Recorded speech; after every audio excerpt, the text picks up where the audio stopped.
trying to find my chat, YouTube chat, live stream. All right, ladies and gentlemen, this is an exclusive special edition of Solo TV 84.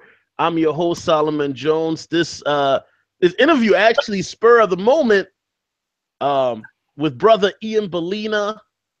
He's an up-and-coming YouTuber in terms of in the how-to sector of YouTube.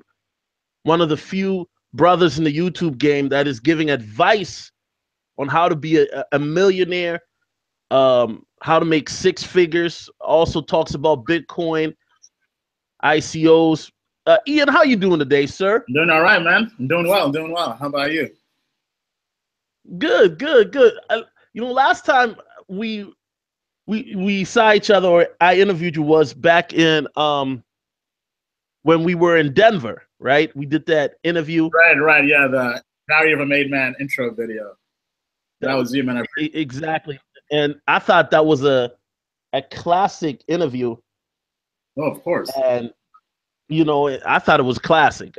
But since then, your channel, the beginning of your channel, is that it has really grown, and you've really are starting to establish yourself as a very formidable and credible content creator. So congratulations, Ian, on the success. And I see now you're live streaming as well. So, oh yeah, for sure.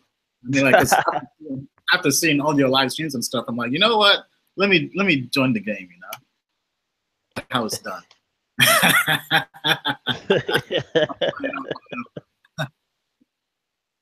No, I'm saying. So is the best host, though. You have jokes for days. Oh man, come on, bro, come on.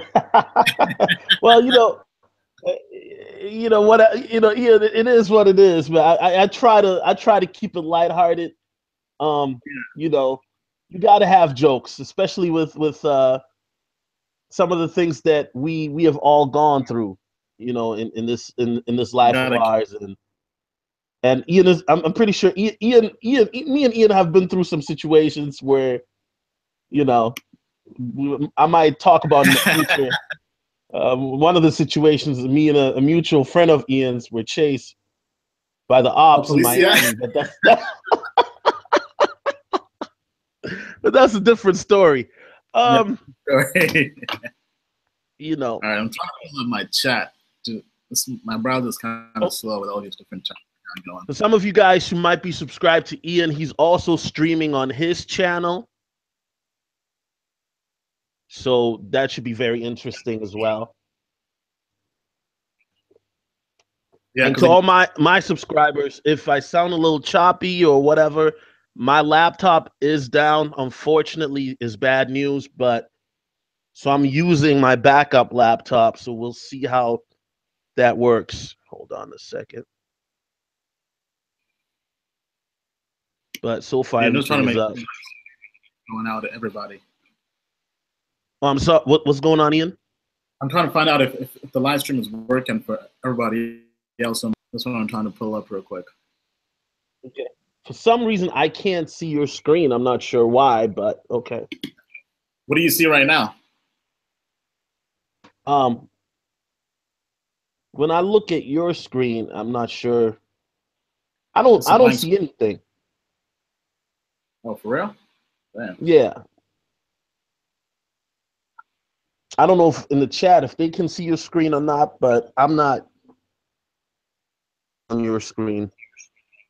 All right, let me see.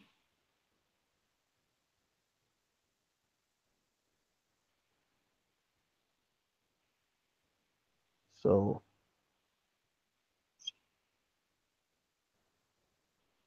All right, let me stop streaming for a second.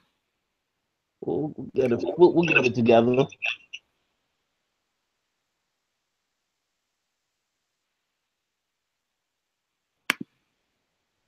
I'm seeing your desktop right now. That's what I see. Yeah. So if I stop my desktop, it should just show me my avatar.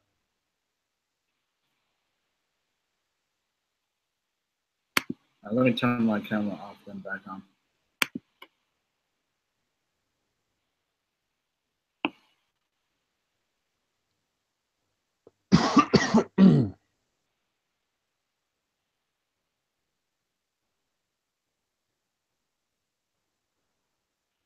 Okay, I can see you now. Oh, you can see me now? Yeah. All right, damn. I can't do this and then stream as well. Let me see. Let me just try this again. Okay. Let's cool, see if cool. this is. Are you back in DC or where you at?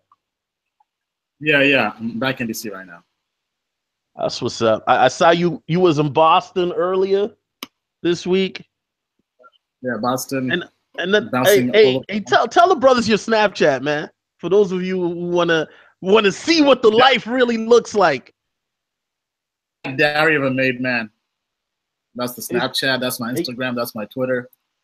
Hey, y'all need to follow this guy on Snapchat and Instagram, man.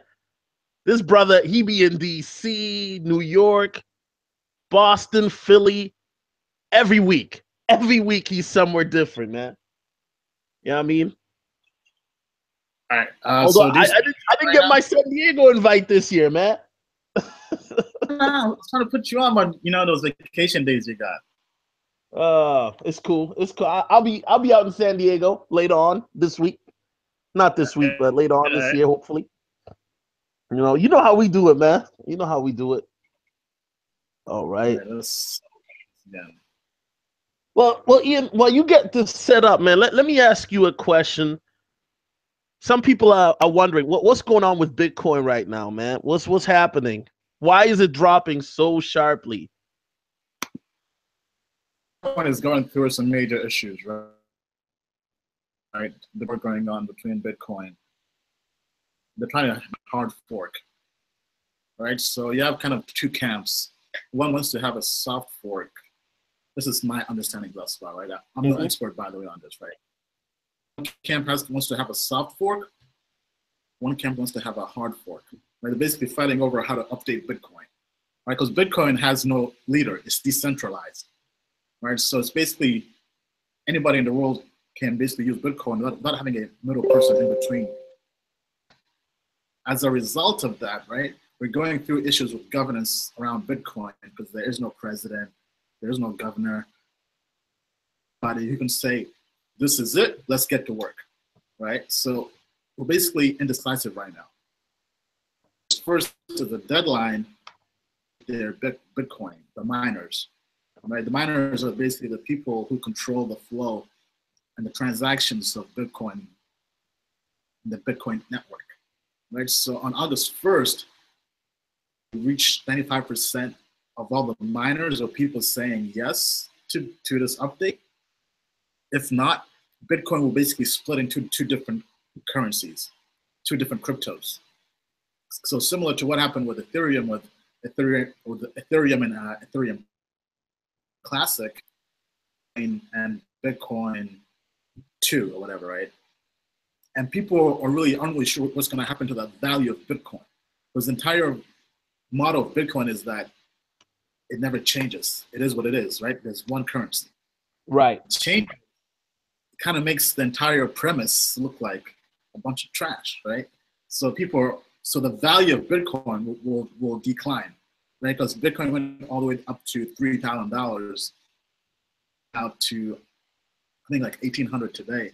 Right, so people are basically pulling the money out of the market because they have no idea what's going to happen, and they think when it comes August 1st, Bitcoin will be worth a lot less, right? So if the fork does happen, if the split happens, make sure you aren't keeping your Bitcoin on any exchanges, right? Because exchanges may honor one currency and call the other currency illegal or whatever, right? And not really let you have that currency. Because ideally, what's supposed to happen is, so ideally, what's supposed to happen is if you have, let's say, $1,000 in Bitcoin,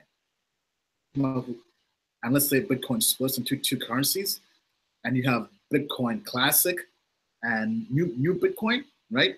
You basically get $1,000 in both, right? $1,000 worth of new Bitcoin and $1,000 worth of Bitcoin Classic. This is just an example, right? But then the idea is that one of those currencies will become valueless, will lose its value and go all the way down to zero. Right? Because let's say Bitcoin Classic, right, is old, right, and everybody moves to the new Bitcoin, right? So the idea is the new Bitcoin's value will increase, and Bitcoin Classic or the old Bitcoin will go. I mean, that's hypothetically what would happen, right? But some people could say, you know what? What if Bitcoin Classic still keeps its value? Then you basically got paid both ways, right? This is what happened with Ethereum and Ethereum Classic.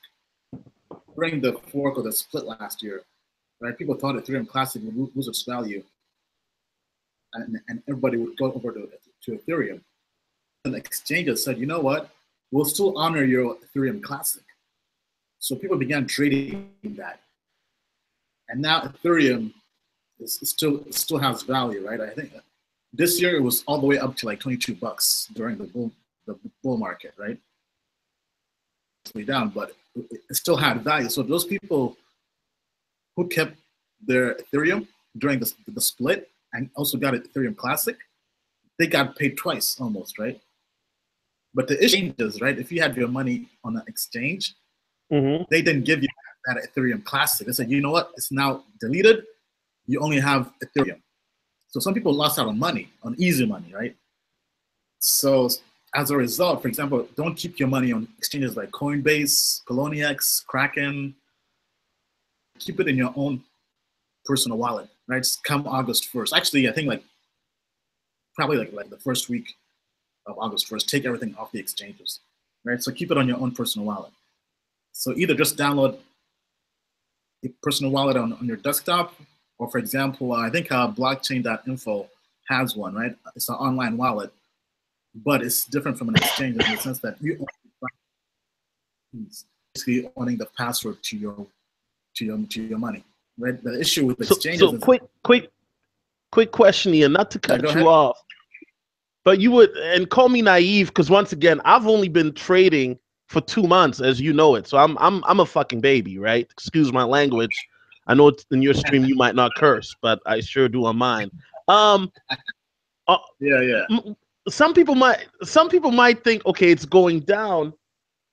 Everybody's panicking and selling, right? But wouldn't this be the perfect opportunity to buy, or no?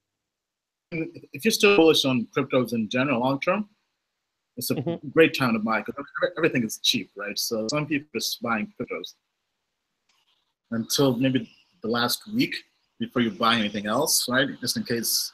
I think that's going to be the bottom, the possible bottom. I mean, we could be wrong, but I'm guessing the last week of the month and the first week of August is going to be the bottom, right?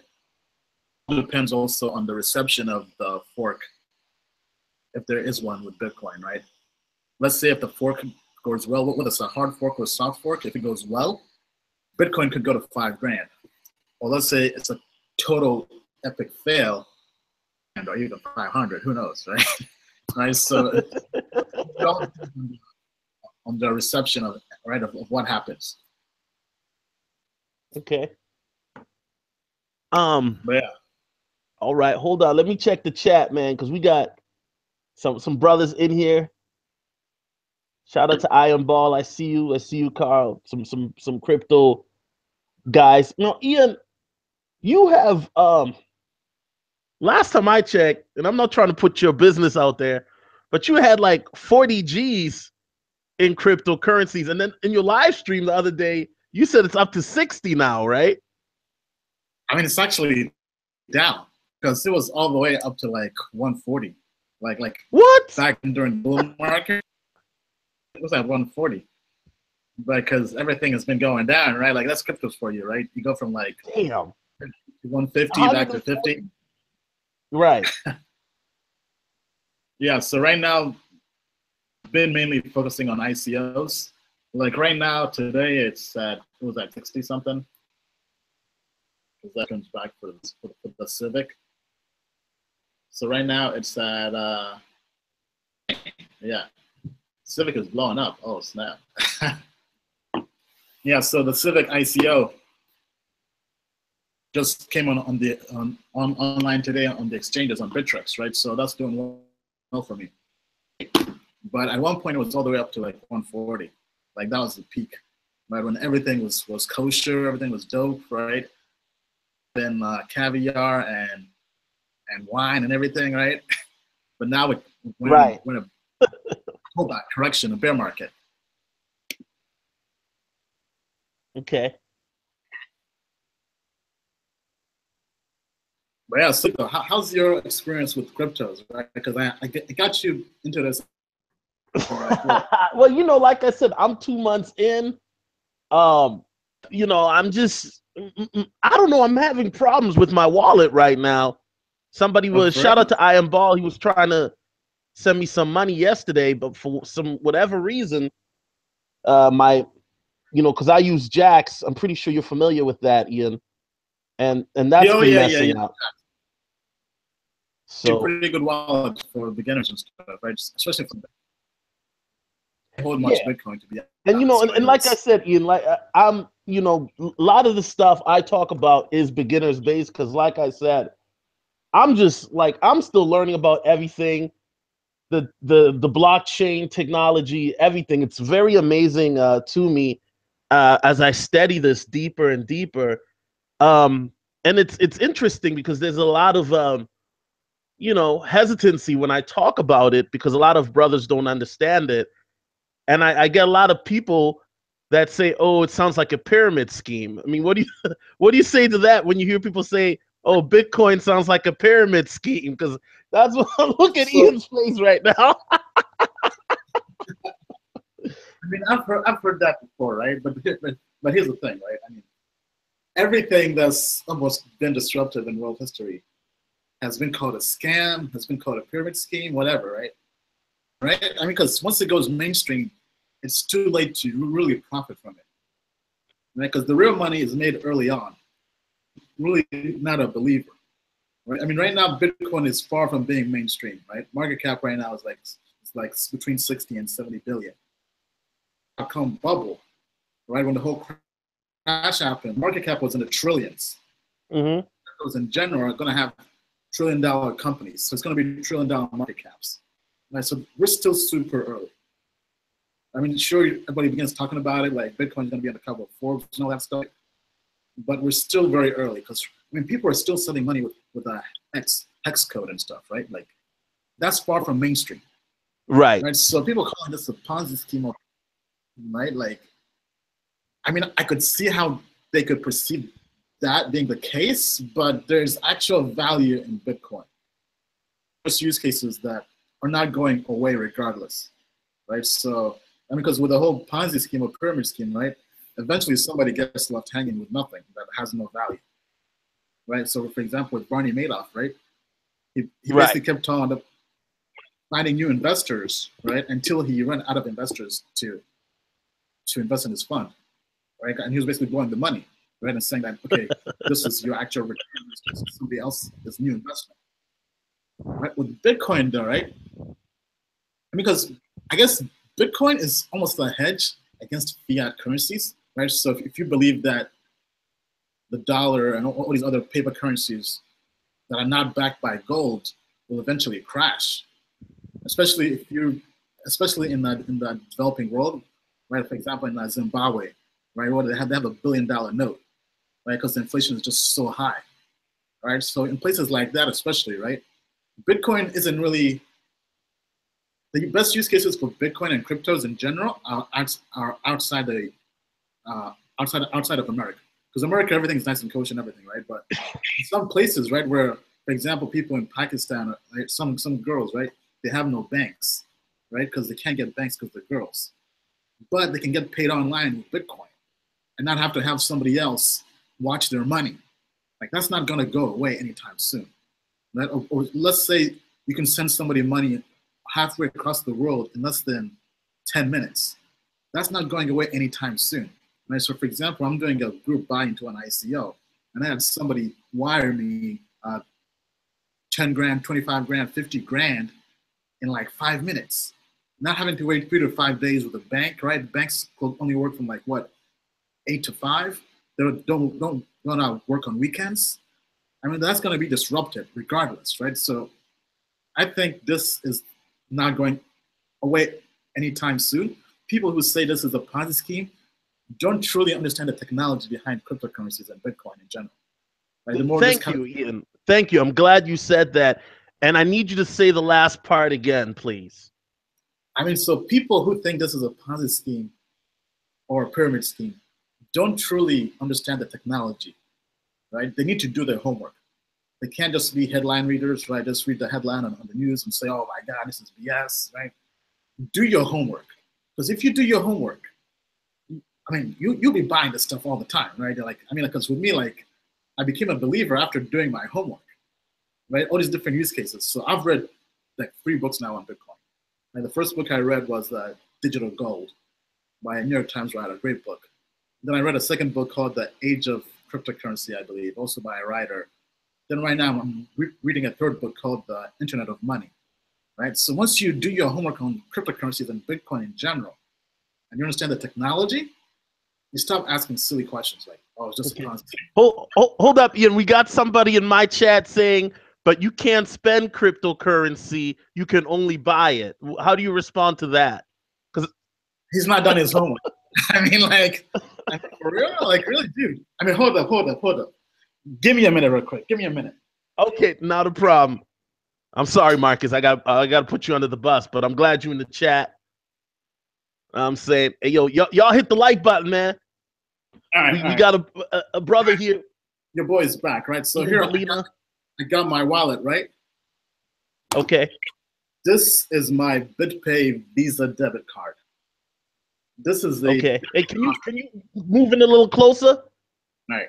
So we can. BitPay. Okay. Go to bitpay.com, right? But the multiple companies that have this, right? Right. This is Bitcoin credit card and debit card. I can wire my Bitcoin on here, go and spend it anywhere Visa is accepted. So right. I've heard this before. Like I was in Vancouver, Canada, at a freaking restaurant. It was a Vietnamese restaurant, buying pho with my BitPay card. All right, and I mean, so this can work anywhere. So I mean, so for you to say that you can't spend Bitcoin, lets me know you've not done your homework, right? I've used Bitcoin. The first time I used Bitcoin was to actually gamble online. Right? So I was trying to place a bet on online bookie, wire money to them, right? And or just send money via a credit card. But they ask so many questions and all these offshore bookies and stuff, right? Credit cards usually flag them, right? And you have to call in and all this stuff, right? But they also have the option to send them Bitcoin. And it's a lot faster too, right? So I sent them Bitcoin, placed a bet for March Madness, right? And it was all on Bitcoin, right? So you can definitely spend Bitcoin, right? People are buying Bitcoin. You can buy Tesla with Bitcoin, right? I mean, like, do your homework. Just go online and be like, what can you buy with Bitcoin, right? You can buy almost anything. The marketplace is for Bitcoin, right? They have like stores kind of like Amazon, where everything is bought with Bitcoin. Okay. He's asking, can you pay taxes? Can you pay Bitcoin taxes in Bitcoin? I mean, so Bitcoin is treated as property by the IRS, right? So yeah, so you still have to pay taxes, right? But for me, I won't have to pay taxes till next year on Bitcoin, right? But there are ways to kind of delay that, right? But for the most part, if you make a profit, right, it's basically like if you have $1 grand in Bitcoin, right, and you end up making a profit, right? Let's say you buy something with Bitcoin and you sell it later for $1,500, right? You have to pay $500 worth of taxes. I mean, ideally, I mean that's how it would work. But if you lose money on that, then you don't have to pay taxes because you can basically treat that as a loss, right? So definitely look more into that. I'm definitely not your accountant or financial advisor. I'm just your money guy, but right. But I'm talking about different, not tax money. Right. Hold on, Ian. There's some guy. No, leave that guy on. Leave that troll on. He's kind of saying some interesting stuff. he said that I see hood guys using Bitcoin. It's a scam. I don't know what scam he's talking about, but okay. You could elaborate. Huh? That entire question is that entire statement is wrong on so many different levels. Well, I'm glad. I'm glad, Ian. That's why you're here, because I want the skeptics to ask their questions All right, hold on. You Just know, my because we have a few videos. of them in my chat. A lot of skeptics in the chat, and so I'm glad. So I don't know what type of scam he's talking about, but I wish he would elaborate more on it. In the meantime, um, what Yes. everybody right now is talking about putting money. You said putting in money into Litecoin right now, right? I mean, Litecoin is a good hedge against all that, right? But all right, hold on. Let me just fix something. People are saying there's the issue with the stream. There's a lag. I'm not sure what's going on here. Real quick. Let me just add my other camera.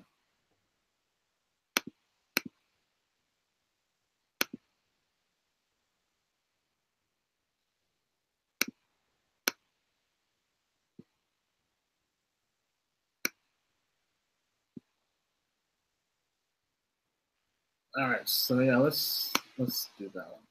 All right, yeah, I think this should be working better. Maybe I don't know. Is there a lag for you, Solo? What's In the that? stream? Is there a lag, a delay with the video? Like, is it choppy? No, you crystal clear to me, man. I mean, Oh, you know, okay. I can see your dimples. Pause. Okay. All right. Yeah, hopefully, yeah. Let's try this. I went to the low quality. I guess the HD was too much for some people. I don't know. All right, let me just type something quick.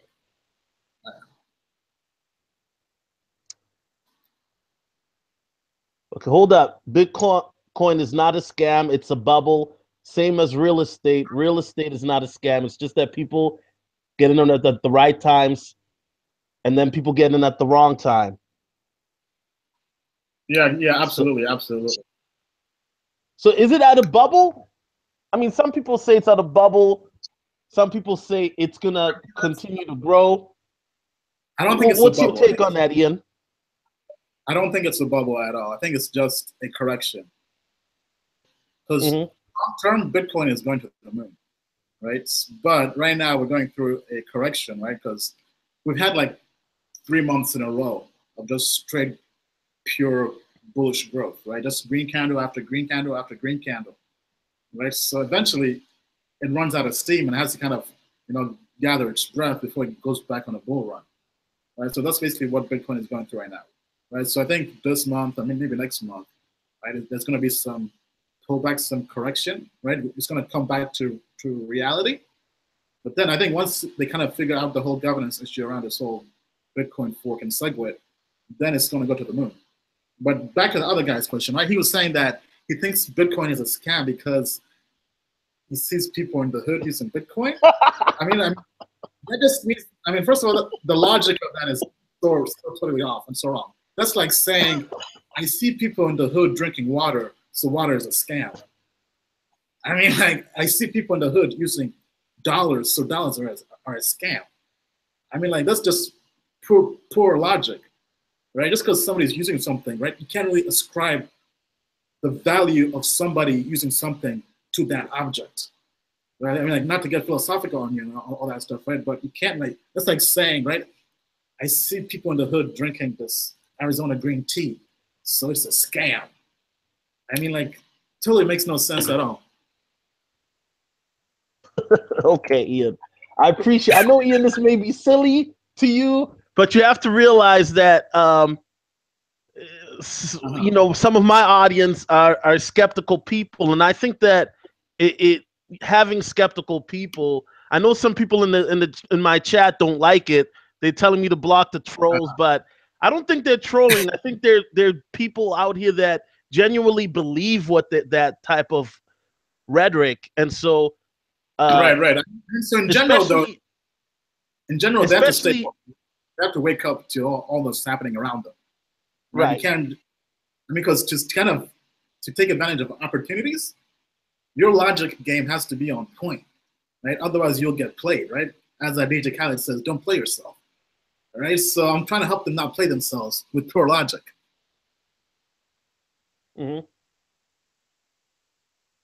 Okay. I don't know. I don't know, Ian, if you can see my chat. I know you've got your chat running as well. So I can't see yours. No, I'm just seeing your screen right now. okay. Hold up. Any questions here? Additional questions? So Ian, let me ask you this. Uh-huh. When you heard about cryptos, you said you read a few books and you really delve headfirst into doing your research. I mean, actually, not quite. So I got into cryptos in the fall of last year, and it was actually a buddy of mine who I was friends with back in DC when I was in college. I was in San Francisco doing some work with IBM or whatever, and he told me he was really trying to get me to introduce him to the IBM director of blockchain. And I'm like, why do you really want to get plugged into this guy? And so he's like, yeah, so I'm starting this Bitcoin hedge fund. And I'm like, Bitcoin? A hedge fund? I'm like, this guy was my age. I'm like, you're making money like that? You know, like starting your own hedge fund? Right? So that kind of made me notice, right? And then me being, I'm kind of very blunt, right? I like to ask the hard questions. Right? So I'm like, all right, so what was your ROI on Bitcoin, on cryptos in general, right? He told me he made 192% on his money last year in 2016 on cryptos. And I'm like, whoa, right? Because on Wall Street, right, 20% is good for a hedge fund. Right. 20% on a stock is great annually. So if you can make almost 200% in 1 year, that's like 10x a good investment on Wall Street. Right? Because some people are just fine taking 6-7% on a mutual fund.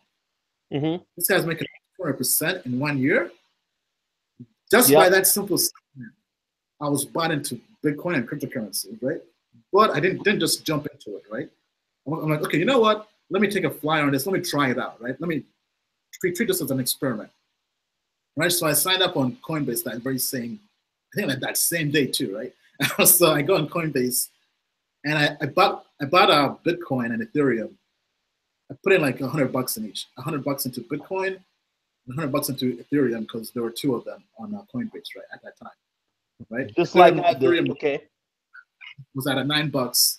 Bitcoin was at like 860 or whatever, right? I bought some, didn't stare at it that much for like a month or so. I came back, it was up 25%. I'm like, okay, not bad. You know, 25% in a month is pretty damn good, right? Right. Especially when my 401k is doing like 6% a year, right? So 25% in a month is pretty good, right? So I put in I think like I came back and added 250, right? So I bought 250 worth more of Bitcoin and 250 worth more of Ethereum, right? Then from there I came back a month later or whatever, right? Ethereum had doubled, right? I'm like, oh wow, this is crazy, right? So I made 100% Ethereum in a month, right? So fast forward. Then I started adding more money to it, right? So I think during the one that I came back and put in 2,500 on each. I bought 2,500 of Bitcoin, 2,500 of Ethereum, right? And in that 1 month, Ethereum doubled. It went from like $20 to $40. So I basically made like $5,000 almost, right? In a month. I'm like, wow, right? So that's when I became a believer. So I basically had like three rounds of investing in it, right? I began with the $100 in each, then 250, then like 2,500, then 10 grand, right? Then doing like 10 grand every month, right? So I kind of built up to it, right? So I would recommend for anybody else out there who's trying it out, right? Don't just go in there because nowadays when I invest like 10 grand a month into it, right? That's because I've already had some come ups on cryptos, right? So some people, especially right now in this market, right? If you get into cryptos right now when everything is down, maybe it's not the best time to invest your entire life savings into this. But it's a good time to kind of experience, right? So, yeah, so I think that's probably the best way to go, kind of baby step it, right? Kind of like climb the stairs up. But Ian, two things. First, Ian Ball, he's a gentleman that I've interviewed as well on Bitcoin. He's been doing it for a while. He asked, what is your thoughts on Digibyte? Or what are your thoughts on Digibyte? Oh man, Digibyte is. I mean, I think it's a pump and dump. I mean, like straight up pump and dump, meaning that people have made money on it. My boy Ugo's made money on it, right? So, $100 in Digibyte. Just as I mean, he was like, you know what? It's so cheap, so dirt cheap. It's probably gonna pump eventually, and he was right, right? So in a month or two, yeah, in like 2 months, his $500 turned into 20 grand, right? And he basically cashed out. But ever since then, right, especially right now in this bear market, Digibyte has just straight up tanked, right? I mean, because after people had a chance to do more intel into it, the founder was the hype man. Like he was hyping it up. He was at a conference just pitching, right? He was at some Citigroup startup conference saying, "Yeah, we're talking to this big bank." He was just there at a competition, not really talking to them, right? It almost made it seem like they're going to be customers and all this stuff, right? But in general, it's a pump and dump, meaning that it had its fun, right? But I don't think it's a long-term play per se. I mean, because if you go on the website, some parts of the website still have placeholder text on it.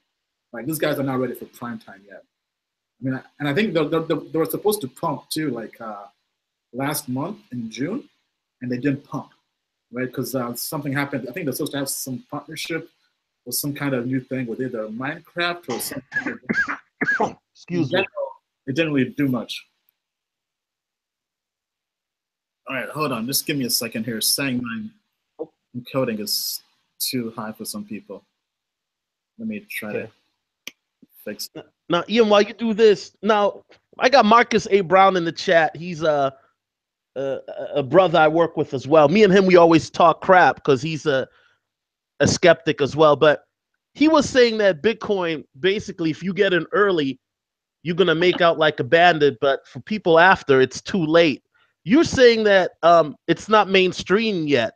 So are we part of the early ones or are we too late? Because he thinks that it's too late right now, that we should have gotten into it 5 years ago. My thought is, look, if you get into it now, 5 years, you getting into it better than you're going to get into it 5 years from now in 2022. What is your take on it that I mean, sure, we missed a nice come up, right? Mm-hmm. But everybody who comes to Bitcoin thinks they're late, right? But that never. I think Bitcoin is going to 5 grand, 10 grand, maybe even 100 grand. So in the long-term perspective, they're not late, right? If that makes sense, right? So there's still time to catch this come up. Okay. I'm trying to fix something. Huh? Okay, hold up. Marcus says, hold on. Let me read what Marcus says before he runs away.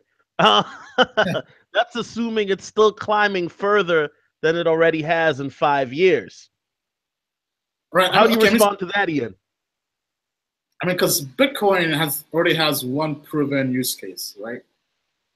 So some investor is saying that, let's take for example that Bitcoin has already proven the use case of sending money halfway across the world, right? So remittance use case, right? So let's imagine Bitcoin 5-10 years from now captures 10% of that market space, right? So Bitcoin basically starts competing with Western Union and all the different money transfers or whatever, right?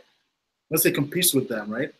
That space, I believe, is what, like, I think like worth over billions and maybe even trillions of dollars.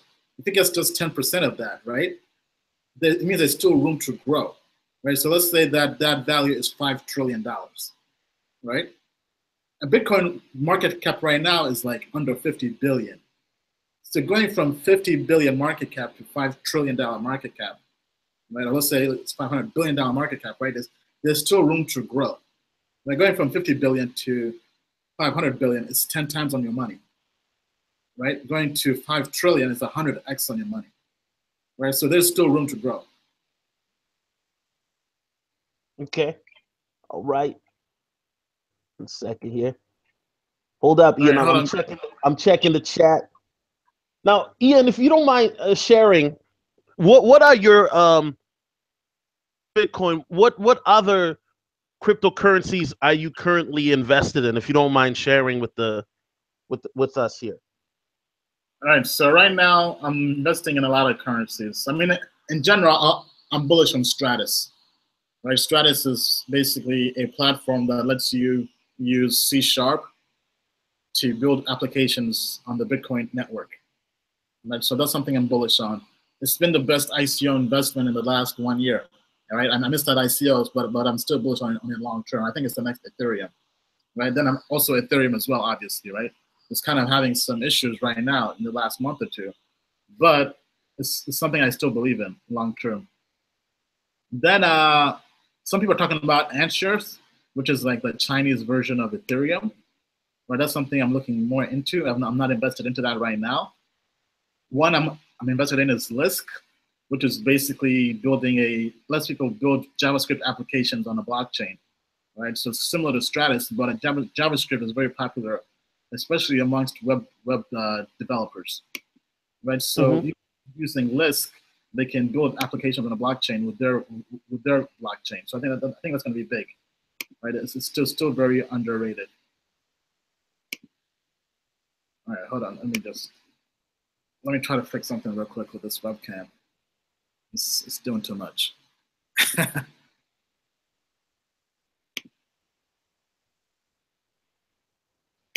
How about you, though? Any other cryptos you like? Well, you know, I finally got on Steemit finally. Oh yeah, nice.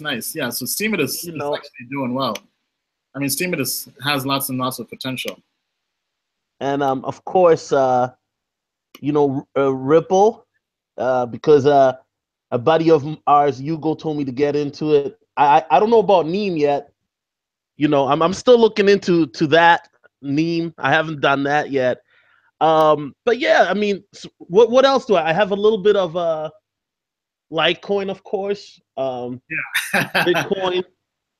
I got Ether. So you know me, man. I'm just once again, man, Ian. I'm as you know, man. I'm threading carefully, and I'm gonna keep it real. I don't have 140K to just throw into different ones, you know. But one thing is, Ian, that I like is I had a college kid ask me, right? He's like, "Hey, Solo, this sounds all good, but you know, I don't have a lot of money because I'm in college and I work a part-time job. Is it cool if I put $20 a week in it?" And I told him, "Yeah, man." And it's like, yeah, absolutely. You know, people got to understand. So, which brings me to a question, Ian. Is your strategy? Because my strategy is I buy and hold. What is your strategy? Because you do a little bit of everything from the stuff I see. Yeah. So I've been doing everything, right? Right now in this market, I've just been doing more buying and holding and just focusing more on ICOs and industry coin offerings. I haven't been doing more buying and holding. I've been doing more swing trading. Even sometimes I was day trading, but that gets very hectic unless you have the time to be on a computer the whole time. Right? So I'm kind of getting more. Last month I got away from day trading too, and even got away from swing trading because I was on vacation. Right, so now I'm just doing more initial coin offerings, and those, when I buy them, I typically hold them. Right, but sometimes you also have to get out quickly because let's say something changes. Right? Let's say that the fundamentals change. Right, so everything varies, man. Everything varies. It kind of depends on the month and the week. Okay.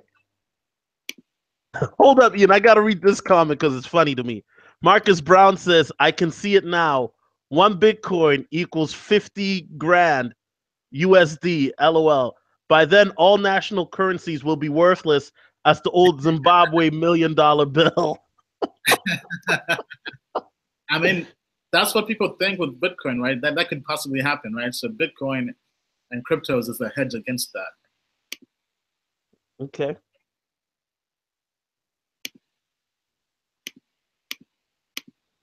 You know, and here's the thing, Ian, you said that Bitcoin still isn't mainstream yet.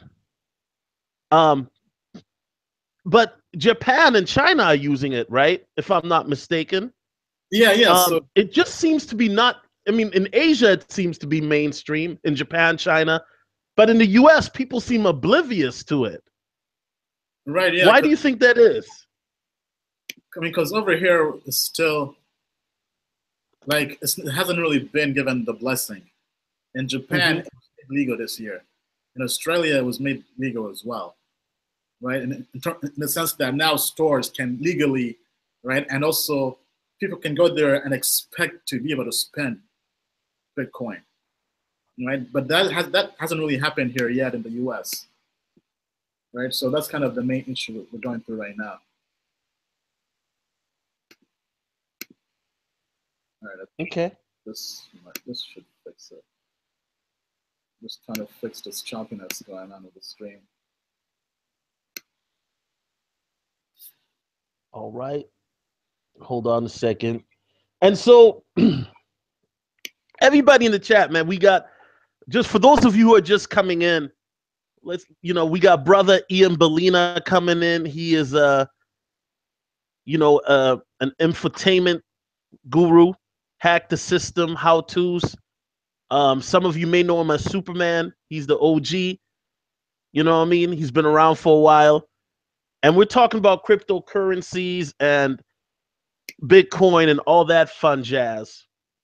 Now, Ian, I got a girl, right? She signed up for Coinbase a couple days ago. Uh-huh. And she put about $500 into Bitcoin. Should she take that money out right now, or in Bitcoin on her Coinbase? You said that you should transfer all your money out of Coinbase, but should she be selling right now? What should she be doing with that $500? I mean, depends. Like, what's her investment horizon, right? Is she looking for?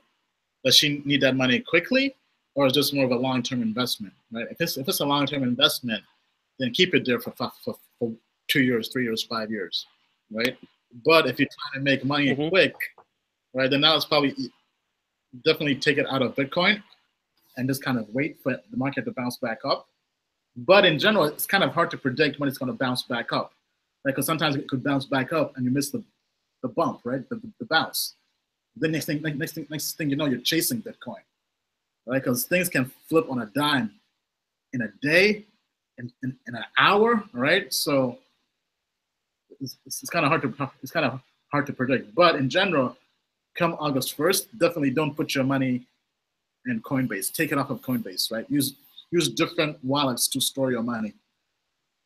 Okay. Which wallet do you use, or which wallet is your favorite wallet? Blockchain.info is one. Okay.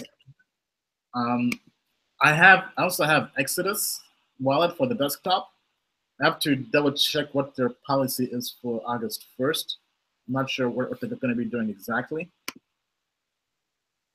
Let me see. Yeah, I'll have to look that one up. But in general, just kind of definitely don't keep it on an exchange, right? Use a wallet that lets you have the private keys, right? So something like blockchain.info/wallet, that's the website. That one I think should let you have that because you keep the private keys. Okay. I'll definitely be signing up to that site after this stream is done. Move on from Jack's wallet. I don't know what the hell is going on with Jack's. Okay, Ian, sorry, but I gotta read this comment, man. This guy is really going in today, man. He said this hater, he's not, lack of a better word, almighty, but he says, why not invest in gold and silver? What is Bitcoin even made of? I mean, so why not invest in gold and silver? Because Bitcoin was the best performing currency in 2016, beating gold and silver. Facts. ROI. I mean, so that's why people are investing in that over gold and silver. But he's asked, what is Bitcoin even made of? Bitcoin is digital money, right? So exactly.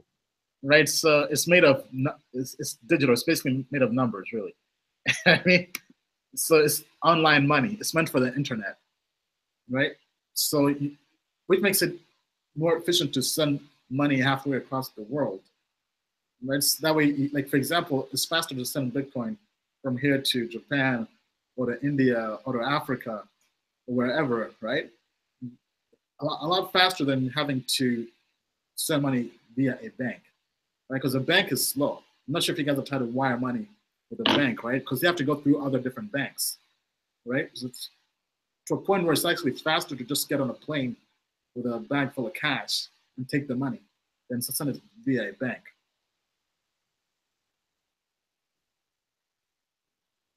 Okay, that's what's up. Are you still going live on your end, Ian? I'm off right now. I'm trying to figure out this live stream thing because some people are saying it's slow for them. Okay. This guy jokingly says Bitcoin is made out of unicorns and angel forts. Yeah, man. When he sees me pull up with that Lambo, then he'll know. Brother Ian Balina pulling up in the Lambo. Okay, I can see it. It wouldn't be the first time I've seen you do something crazy. You already know. All right. All right, yeah, let me. Yeah, for some reason this stuff is acting up.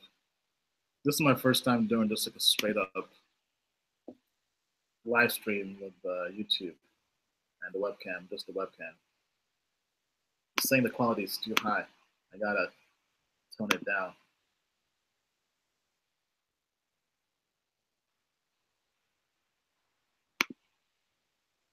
Hold on 1 second here. Okay. Any other questions? Ball, do you have any other questions? So, Ian, let me ask you this. For a beginner, right now we probably have some beginners here as well. What advice would you give them who don't understand it? Or I know you always say research, but what would you tell them, especially with August 1st coming up? What advice would you give a beginner who wants to invest in cryptocurrencies? I mean, I'll tell them, check out my channel. I mean, I have two great guides on getting into cryptos for beginners, right? I have a guide on Bitcoin and cryptocurrencies, and I have a guide on initial coin offerings, ICOs. Really aimed at beginners, right? I try to keep it very basic and explain it in a very easy to understand way, right? So just go on ianbalina.com, right? That's probably the best way to do that, I think.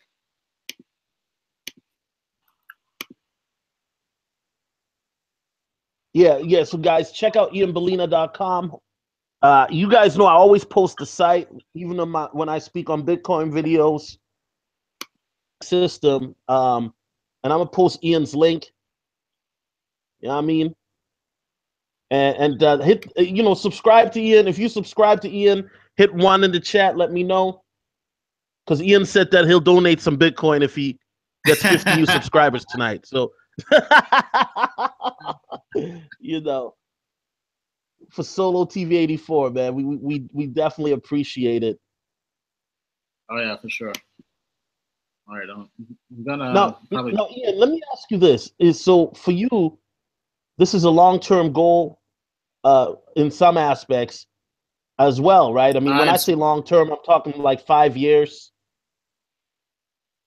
Right. I mean, so I have short-term goals and long-term goals in cryptos, right? Short-term meaning that I'm trying to have a quick come-up, Stratus, right? That crypto that blows up in 1 year and basically gives you enough money to retire in 1 year, right? So I'm trying to find that. Then I'm also trying to find, I mean, I guess I'm just trying to be in this space in general, because I know if I miss that, I'll still come up and retire in like 5 years just by being in this space, right? So people who are around with Bitcoin and Ethereum, and if they had that and just bought and held that, they're done right now. Like, they're out there on an island chilling, drinking pina coladas, whatever, right? They have that good life, right? So I think just by being in the space, because this space is early, and I'm very, very bullish on it, that it's going to change the world. Okay. That's what's up. I don't know, man. The Almighty got scared off. What happened? Where's he at? Marcus Brown says he's leaving for a bit. Okay. And here's the funny part, Ian. When I first heard about cryptocurrencies, it was back in 2016. And I had another guy talk about it, but I didn't understand a damn thing that he was talking about, and so I didn't really pursue it. Did you, before you heard about it last fall, did you hear people talk about it at all previously, or not really? I know, yeah. Or did you? I mean, like, yeah, I've heard about Bitcoin for a while, right? Like in the news, just being in the whole tech space, right? But I didn't really get that people could make money off of it, like as an investment, right? That's when I was like, oh man, I've been sleeping on Bitcoin the whole time, right? Because that's when I kind of began thinking like, yo, this is the come up of the century, right? Because back then I just had it just like something people used to pay people, right, as a replacement for money. That's the part where it could appreciate in value, right? That's the part I missed. Yeah, and I think that a lot of us, everybody has a story like that where, oh, I heard about it a couple years ago, and then then you have a story about a friend who made 20 grand or 5 grand or something like that, and you're like, damn, Oh yeah. That's kind of. or you hear the story about a buddy who's a millionaire. Yeah. All right, so let me try this again.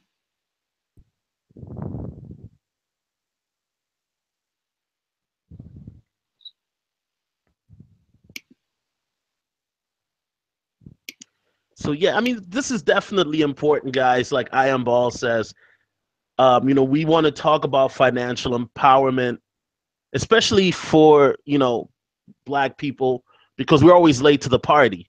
You know what I mean? And it's true, Ian. I mean, it's sad, but it's true.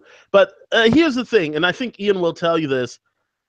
Don't put your damn life savings into it. Be smart with your investments and maneuver, you know, properly in a fashion that you can afford it. Don't do what I did, man. Just just don't put all your money into it. Just put in your lunch money. I mean, like initially put in your lunch money, right? But if it starts to take off, then hey, man, shoot. Sometimes you gotta dive in the pool, right? But yeah, definitely, right? As things are starting off, right? Kind of test the waters out. Don't put in everything. Right. Definitely. All right. So what is another favorite? Um, Somebody said something about another altcoin here. They wanted to know, but I got to go find that in the chat because the chat was moving very fast at first, but it looks like it slowed down a bit. Ian, so I mean, so what is your prediction for 2018 when it comes to cryptos, man? What do you see happening with Bitcoin, Ether, and Litecoin, and some other coins possibly? and when did you say 2017 or 2018? 2018. 2018. Oh man, 2018. I think we're gonna be. I mean, like if you're in now, I think 2018 would be a nice come up, right? I mean, because I guess I'm maybe I'm the wrong person to ask, but I'm very bullish on this space. Maybe because I'm just naive or just haven't been here long enough, right? But I mean, because right now, because Bitcoin has been working on this whole thing called roots, RSK, right? Root stock, right? To have kind of like a smart contract feature similar to Ethereum, meaning that you can have applications running on top of the Bitcoin network, and it should have the capability to have applications running off of it privately without having to be on the network. I think this is going to be big for Bitcoin in terms of a use case, and it should really give it a nice run, right, to like maybe 5,000 or something. And I think we're just getting started, right? Because more people are going to see Bitcoin and all what's happening around us, right? And more people are going to come into it. And as more countries begin to kind of give Bitcoin and cryptocurrencies the blessing, right, then it's truly going to blow up, right? So I think, because right now we had Japan get into this, we had Australia get into this. I think India got into this as well. We just need to get that the Western world to give it a blessing.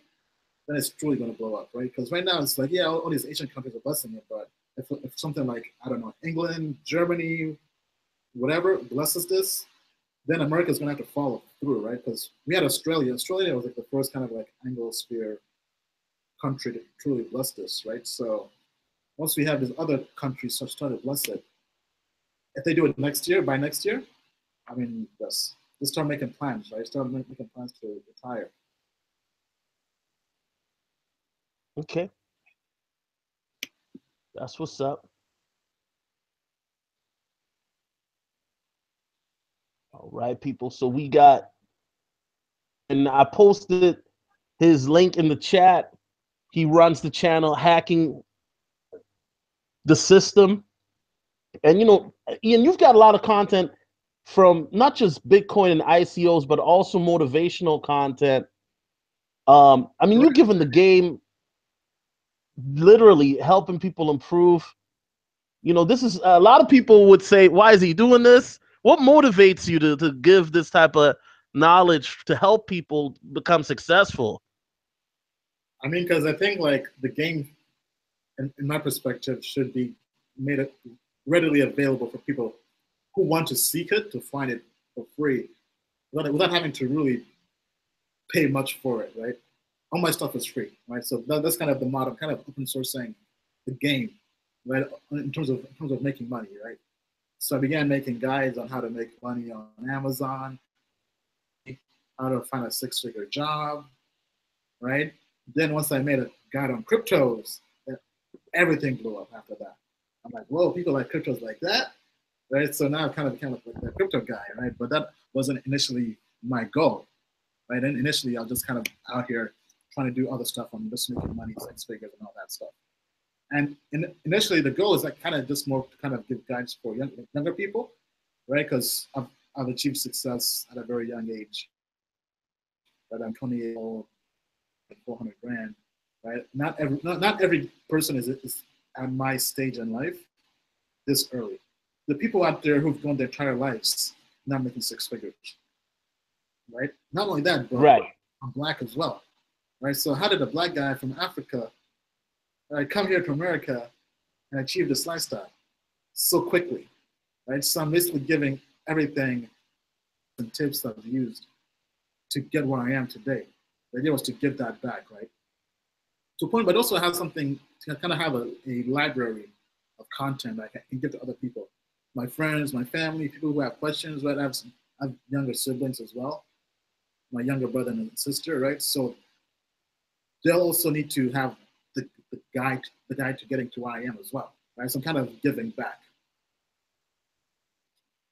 Okay, definitely. All right, thank you, Millsep Rhodes, for that donation. We do appreciate that. Any small, hey, you guys, I'm so mad today. My laptop died on me today, man. You know what I'm saying? So I'm using my little ghetto laptop right now. Sorry, is that one, man? So you guys, if my next few videos, it looks like all you see is just a dark screen and a dark room, it's because, yeah, your boy, I lost my main laptop footage where I've got everything on it, and I'm very, very disappointed. But regardless, I'm glad to have Ian on here. Definitely.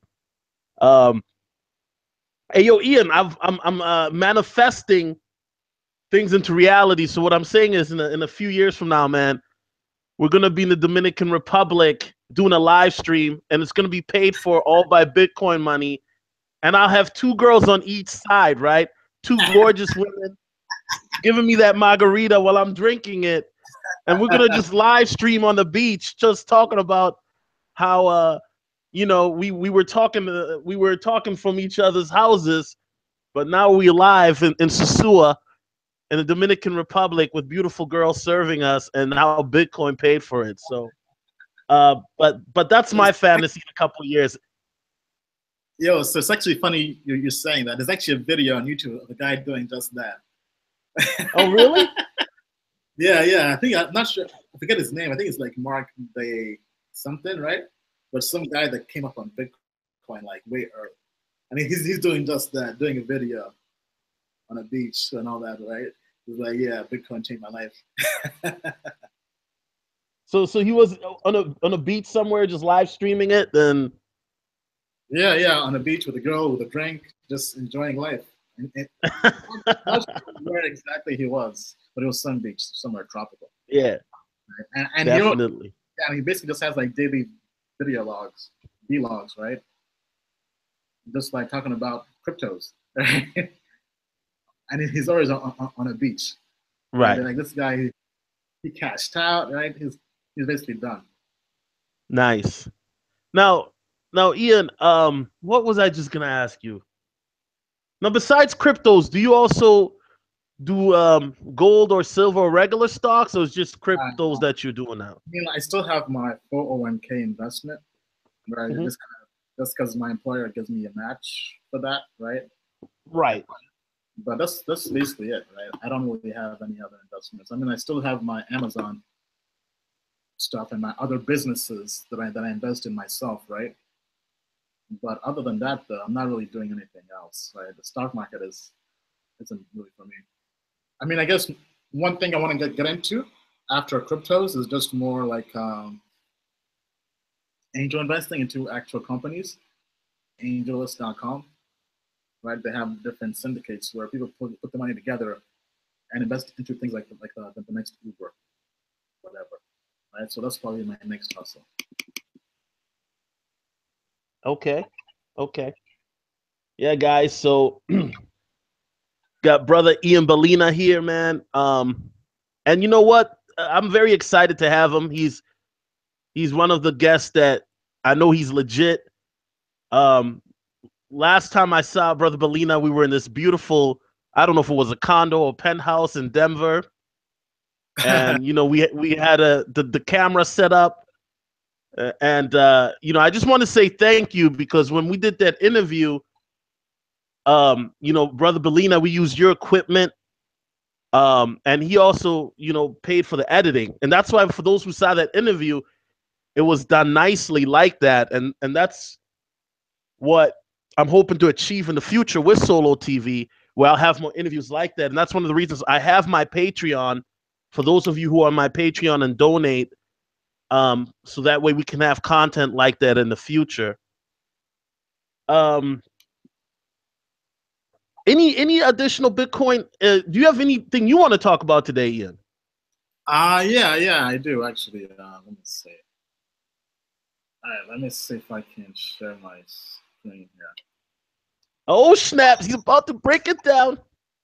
I'm telling y'all, man. Hold up, Ian. Keep talking. I'm gonna go refill on my water real quick. Hold up. Yeah, just kind of want to get a overall perspective from the market. Just gotta show my other screen. Let me set this up for you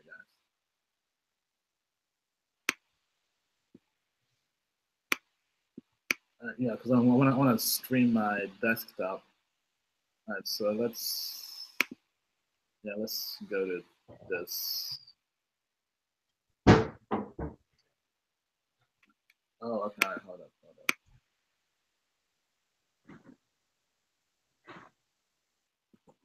Okay, desktop. All right, let's try this for now. All right, yeah. All right, so if we go to one good site at almost every single day, come. I think I have to share my screen on Hangouts as well. So do that. Screen share. Just need to share my application window.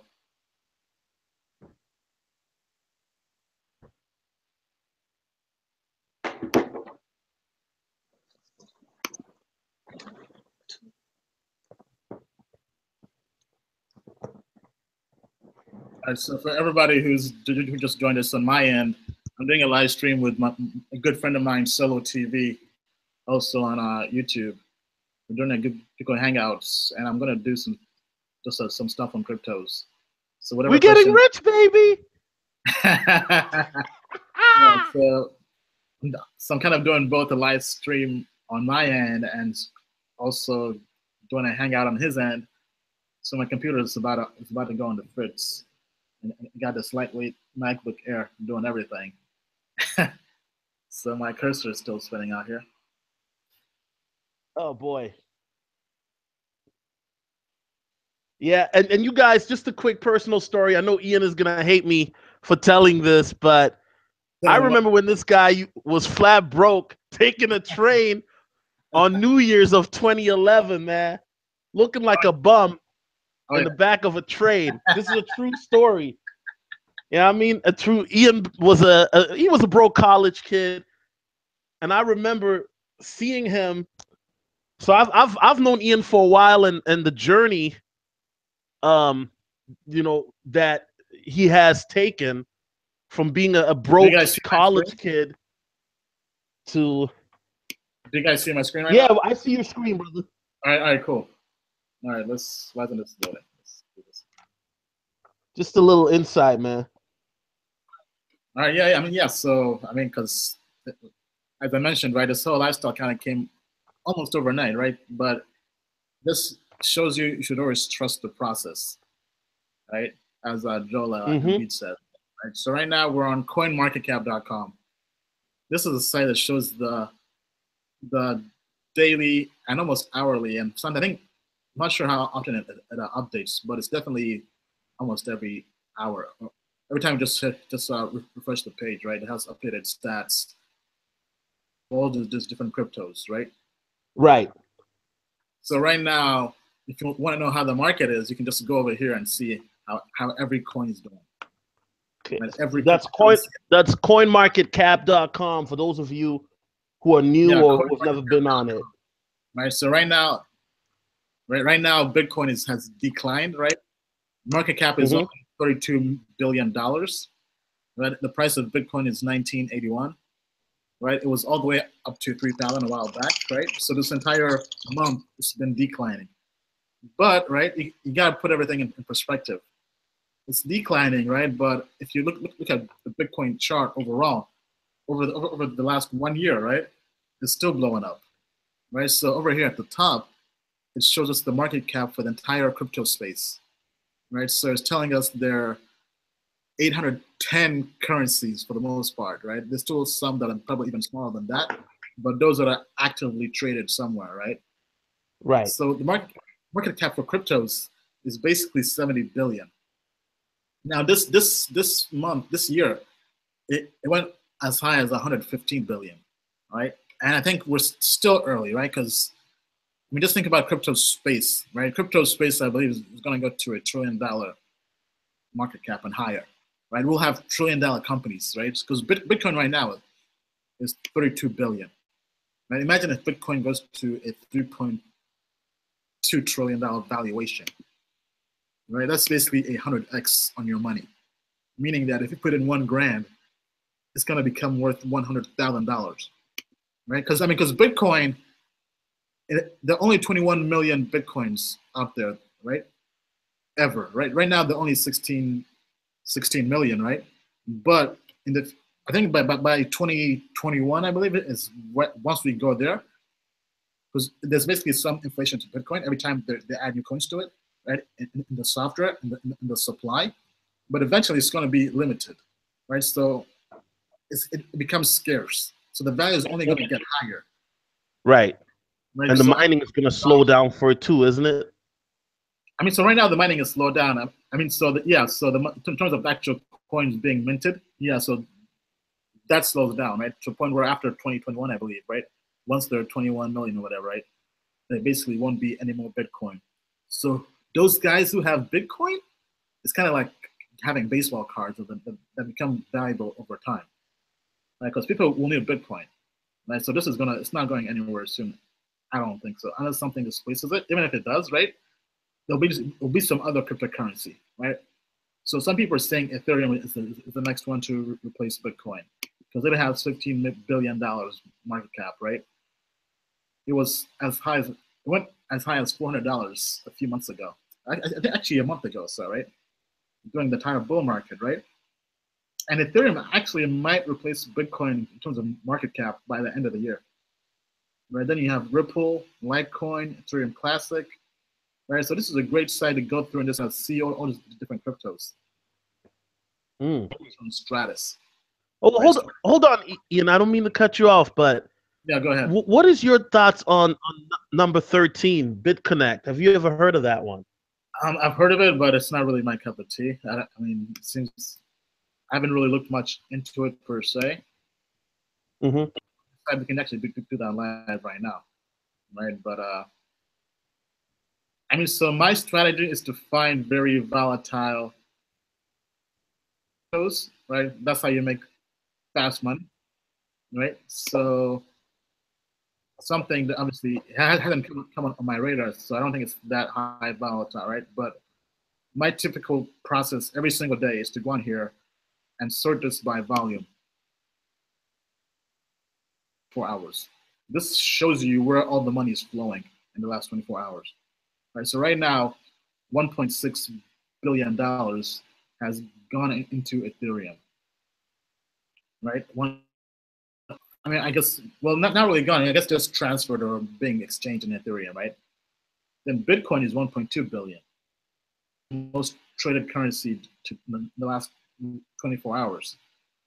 Then you have Litecoin, right? Then on occasion, right, you find some random coin and you're like, the top 10, right? So you're like, interesting, right? This is how you find the pump and dumps, right? But I'm trying to find the coins that are pumping that aren't gonna dump anytime soon, right? So basically the good cryptos in place, right? So right now it's a bad market, right? So don't really have many good coins going up today, right? But in general, and I try to find coins that are going up over 10%, right?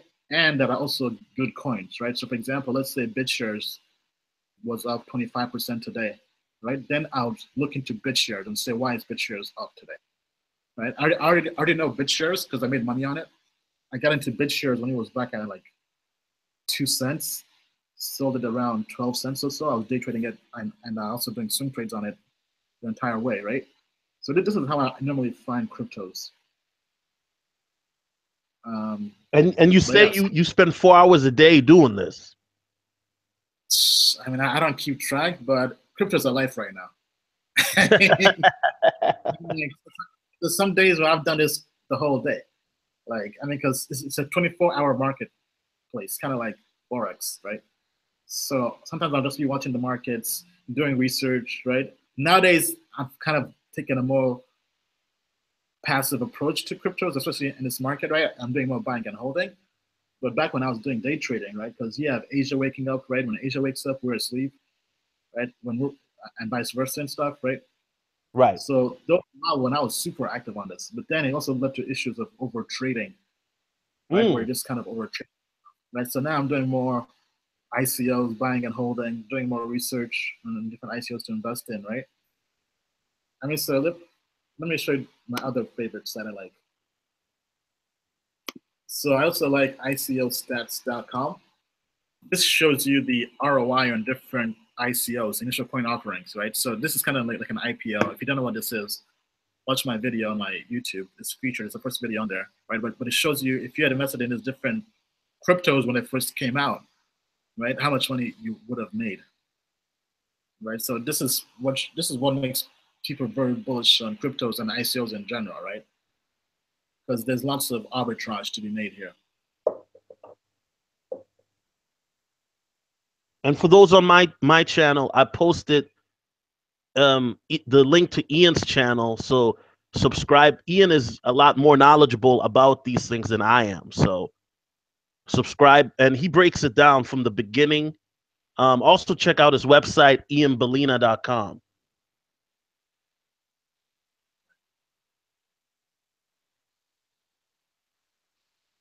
All right, yes. Is that okay? Yeah, so if we just go here on the left to ROI since ICO, right? So this will basically show us the best performing ICOs of all time, right? So Of all time. yeah, of all time, right? Like the come up of the century. Let me just.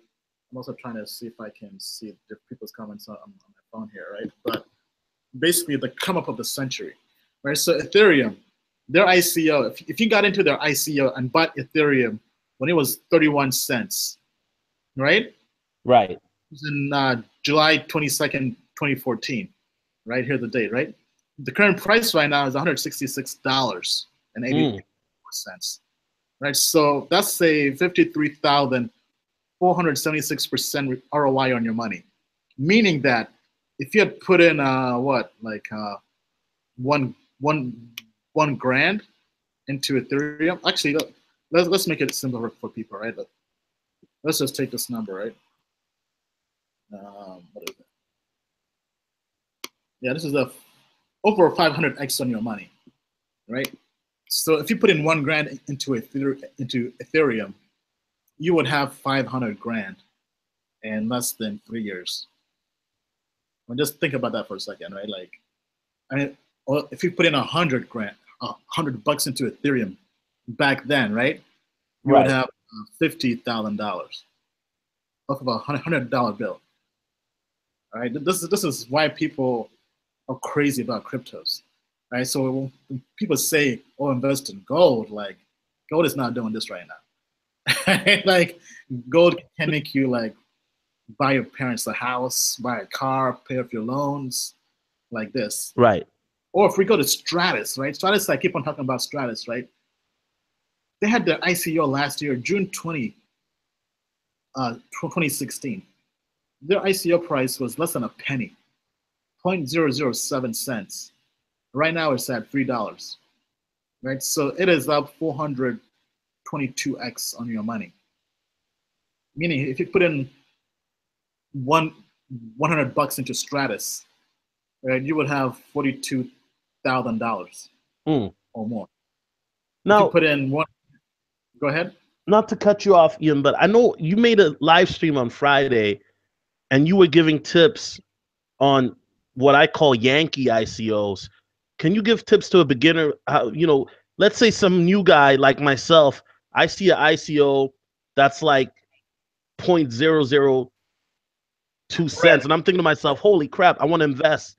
How do I know that this is legit or not? You know what I mean? Like, right, yeah. So I've kind of been working on that right now. I've been putting together a nice investing spreadsheet, right?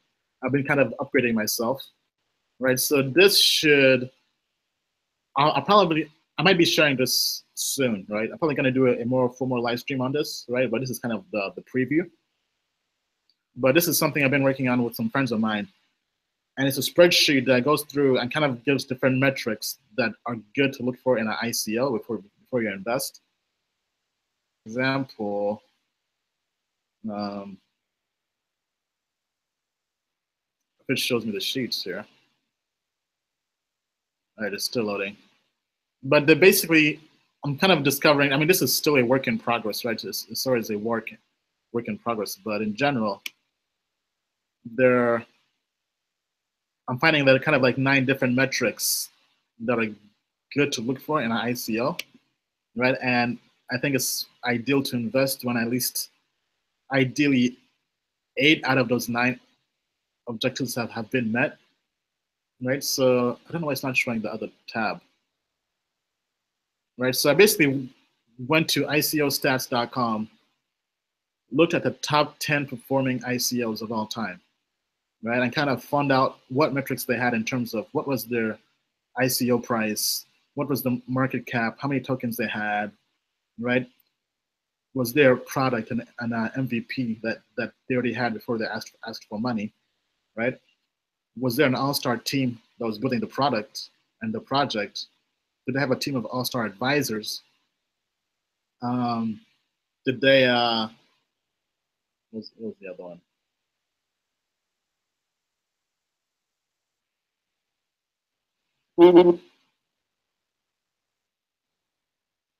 Yeah, this screen is kind of slow. Hold up. Yeah, I think that was it. MVP, All-Star Team, and All-Star Advisors. All right, so here we go.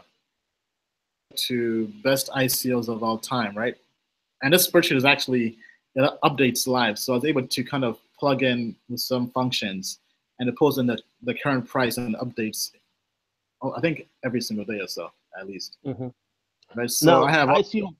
Now, this is your spreadsheet, right, Ian? yeah, That I'm looking at. yeah, my personal spreadsheet. Right Okay. now.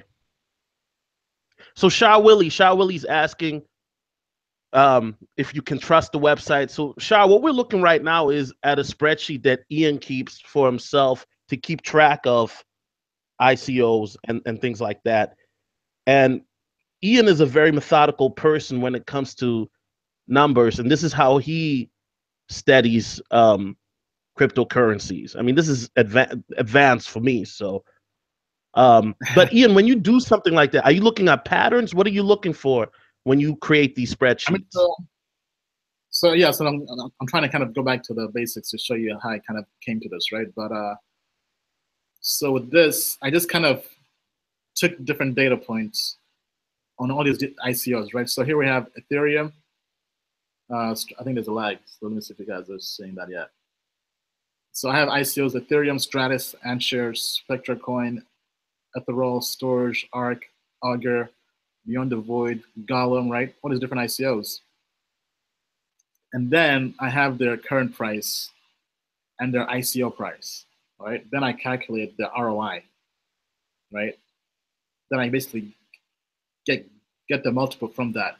The multiple is basically how much you times your initial investment to find out how much money you could have made on that investment, right? So for example, $1,000 in Ethereum at that ICO price in 2014, right, will now be over $500,000, right? 500,000 at its current price in the spreadsheet, right? Then I have number of ICO tokens that are giving out during their initial ICO. Then total number of tokens they have total for Ethereum, right? Then I have how much of the total supply they gave to the ICO investors, right? Then I have the market cap, which is basically calculating number of tokens times their price to figure out how much the entire Ethereum market is worth, right? Then I have the market cap of all of cryptos in general during that ICO back in this particular date for each crypto, right? In this case, Ethereum in 2014, right? Then Then I also have to kind of figure out what percent of Ethereum's of each crypto's market cap, in this case Ethereum, was that of the overall crypto market cap, right? So it was only 0.031%. And then I also look at okay, because this was the market cap back in 2014, but things have changed in 2017, right? So I tried to kind of create a metric that shows the adjusted ICO market cap. So in terms of what would the market cap be for Ethereum ICO if it were to happen right now in 2017, right? So I just kind of get the multiple of the market cap right now, right? Because market cap right now in 2017 is 66 billion. But back then, during Ethereum in 2014, all of crypto market cap was only 8.7 billion. Right? So it's grown almost what, 7 or 8 times or whatever, right? So I take that multiple and I multiply that by this to figure out, okay, the adjusted market cap of raising what, 2.9 million would be the equivalent, would be the same as raising 22 million in today's present market space, right? Then I do that for all the cryptos. And then I also go through and analyze when they launched their ICO, was there a product they had already, a prototype, an MVP it's called, right? Then I say no or yes, right? For the most part, them had a MVP. And then I also look at, was the team made of all-stars, in the sense that were they people that are well known in the space, who've had prior success in the space, right? So that's what I mean, this is somewhat subjective, right? But I've kind of just gone through doing different intel in different spaces, right? And kind of, you have to go through, check the team's LinkedIn page, right? See, have they worked at any big names, right? basically checking for social proof, right? Have they worked at Microsoft, Google, JP Morgan, whatever, right? Or have they built something that's been successful in blockchains before, or in whatever industry they're going to work in, right? Then I also look at, are there advisors on the team all stars? Are they people who are well known, like venture capitalists like Tim Draper or Fred Wilson, or is it a big name like Mark Cuban backing them, right? Or is it somebody like Vitalik, who's the founder of Ethereum, that's backing this other ICO, right? So I do all of this. Then down here to basically come up with with basically a threshold of, okay, what was the highest ICO price of a coin in the top 10 ROI group, right? And the highest was Augur. Their ICO price was 60 cents. But for the most part, right, all these different cryptos, right, they all had an ICO price less than that, which means it's probably not a good sign to invest in an ICO if it has a lot more than, if it's worth a lot more than 60 cents. I mean, this obviously won't be true all the time, but as a general rule, this gives us a guideline, right? Right. Then the same thing over here, right? I mean, this you can just, the ROI, this we can ignore, but number of ICO tokens, right? It said, okay, at the most, for the most part, all these cryptos, the most ICO tokens they gave out was Gollum, which had 820 million investors. Total number of tokens was a billion with Golem as well, right? Then market cap, ICO market cap, this we actually ignore because this is just more for in the past. We want the present market cap numbers to figure out.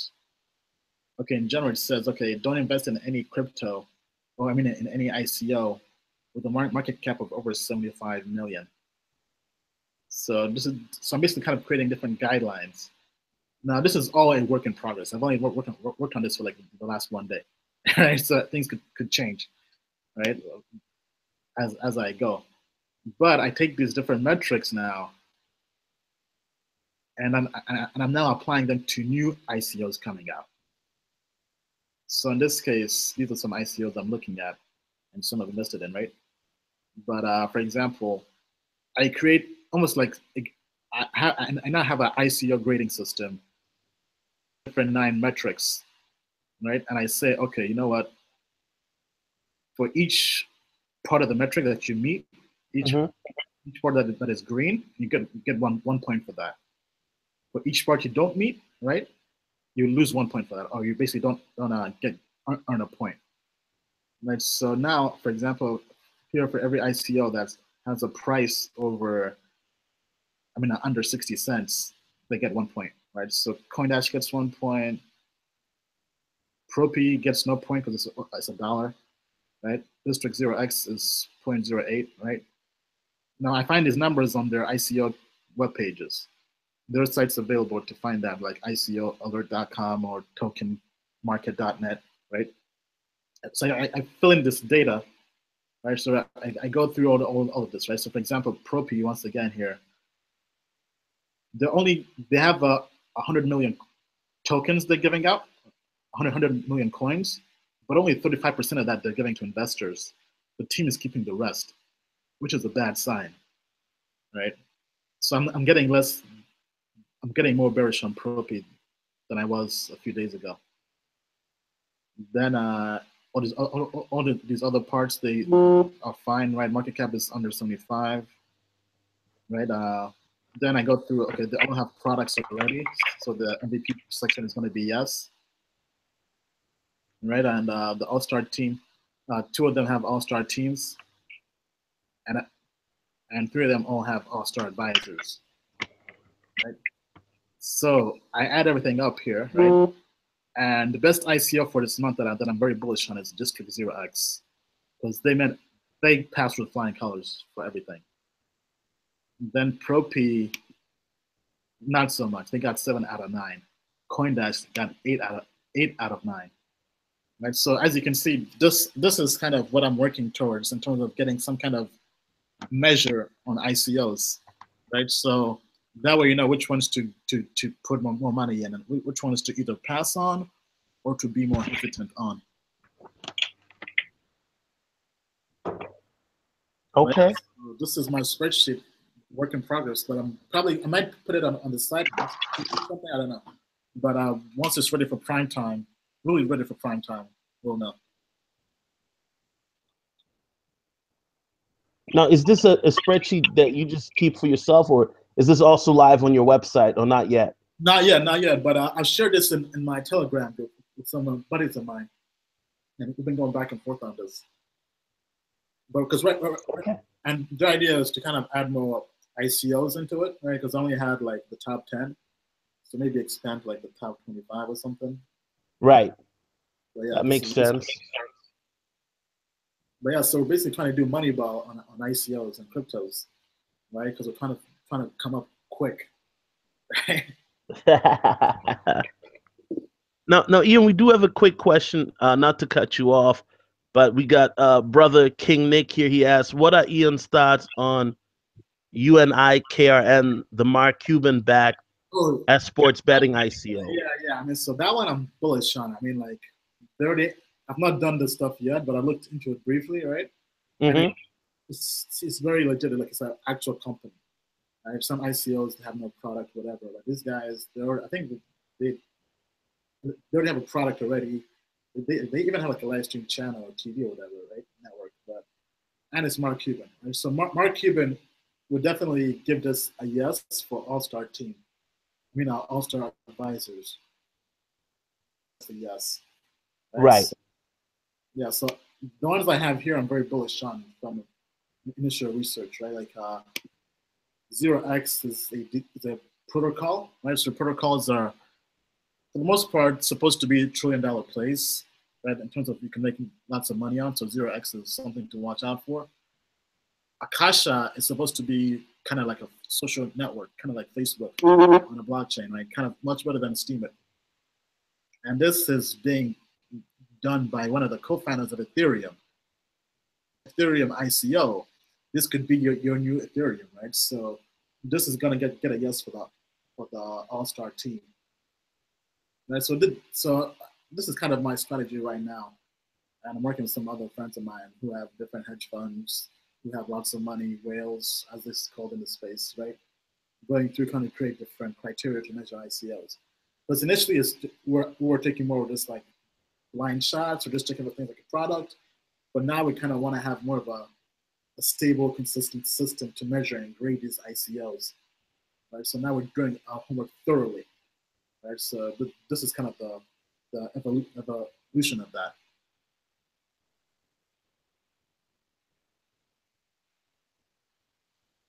Okay. You still there, man? Yeah, I'm watching this, bro. I'm just digesting this, man. This is a mouthful, right? You know what I mean, bro? Like I said, man, this is like I'm taking notes. But yeah, man, yeah. Hey, you brothers watching this, you better write this down, man. But yeah, so in general, right? So here's the other side I was talking about, right? So I go to ICOalert.com is one site. It's basically a calendar of different ICOs coming up each month. Right? So you can go here and you do your homework here. Right? So when this loads up, right, it shows you different ICOs coming up. And you go through and you check out the ICO's website, check out the team and fill in the boxes, check out their white paper, right? Try to find the values of everything. If you can't find it there, just go on Google and try to search for it, right? Join their Telegram groups if it's something you're bullish on and just kind of see what people are talking about. Maybe ask questions with the founders and the team.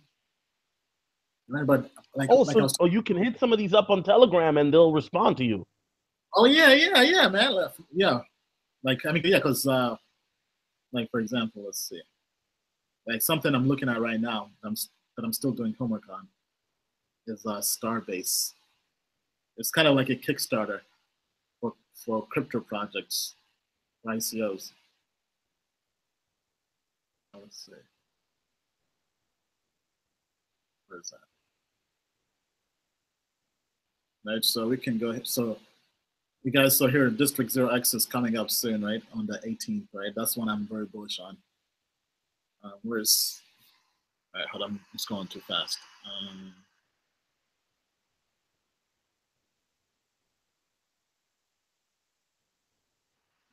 Starbase. All right, Starbase, global multi-currency crowdfunding platform, right? So you can go over here, and they have links to all their sites, right? So just click on the site. It takes you to their website, right? And then you go here and just kind of do your homework there. So I briefly had a chance to look at Starbase's website, and it caught my radar. Right now, I want to kind of do more thorough research. That. Right. And once again, a quick disclaimer: the information given by the author is not responsible for your outcome. This is infotainment. So if you Negroes trying to sue, good luck. Yeah, I mean, so this is, I mean, there are definitely risks involved in crypto investing, right? So that's the one thing you have to kind of put in perspective, right? But the whole premise is you aren't trying to be right all the time, actually. It's actually the exact opposite, right? So the whole strategy is that if you had $1,000 to invest, let's say you're starting out very without not having much money, right? $1,000 to invest, right? Right. Put $1,000 in one company, right?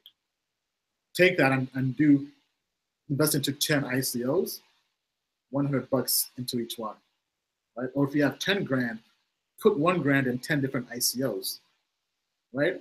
And the idea is that probably 7 out of those 10 won't really do much, right? But maybe 1 or 2 or even 3 of those will blow up, like Stratus, like Ethereum, to a point that they'll make back the money you lost on those 7, right? So that's kind of the perspective, right? So you're basically trying to find, like, for example, there's a famous angel investor called Naval, right? He invested in Uber.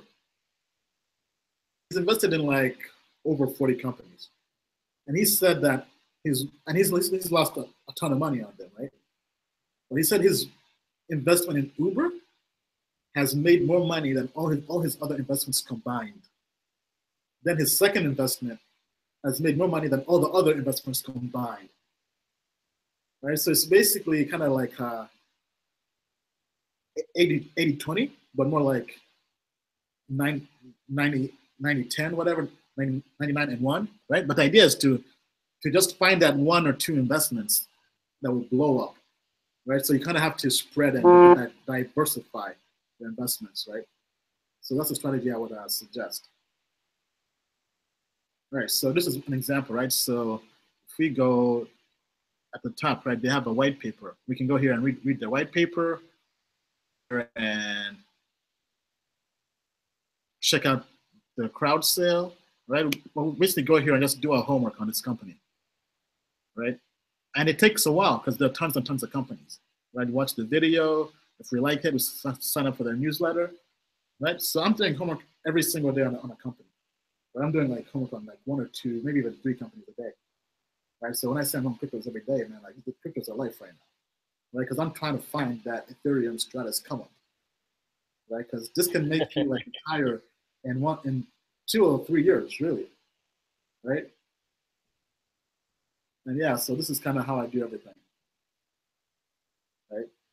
And let me know if you guys have any questions.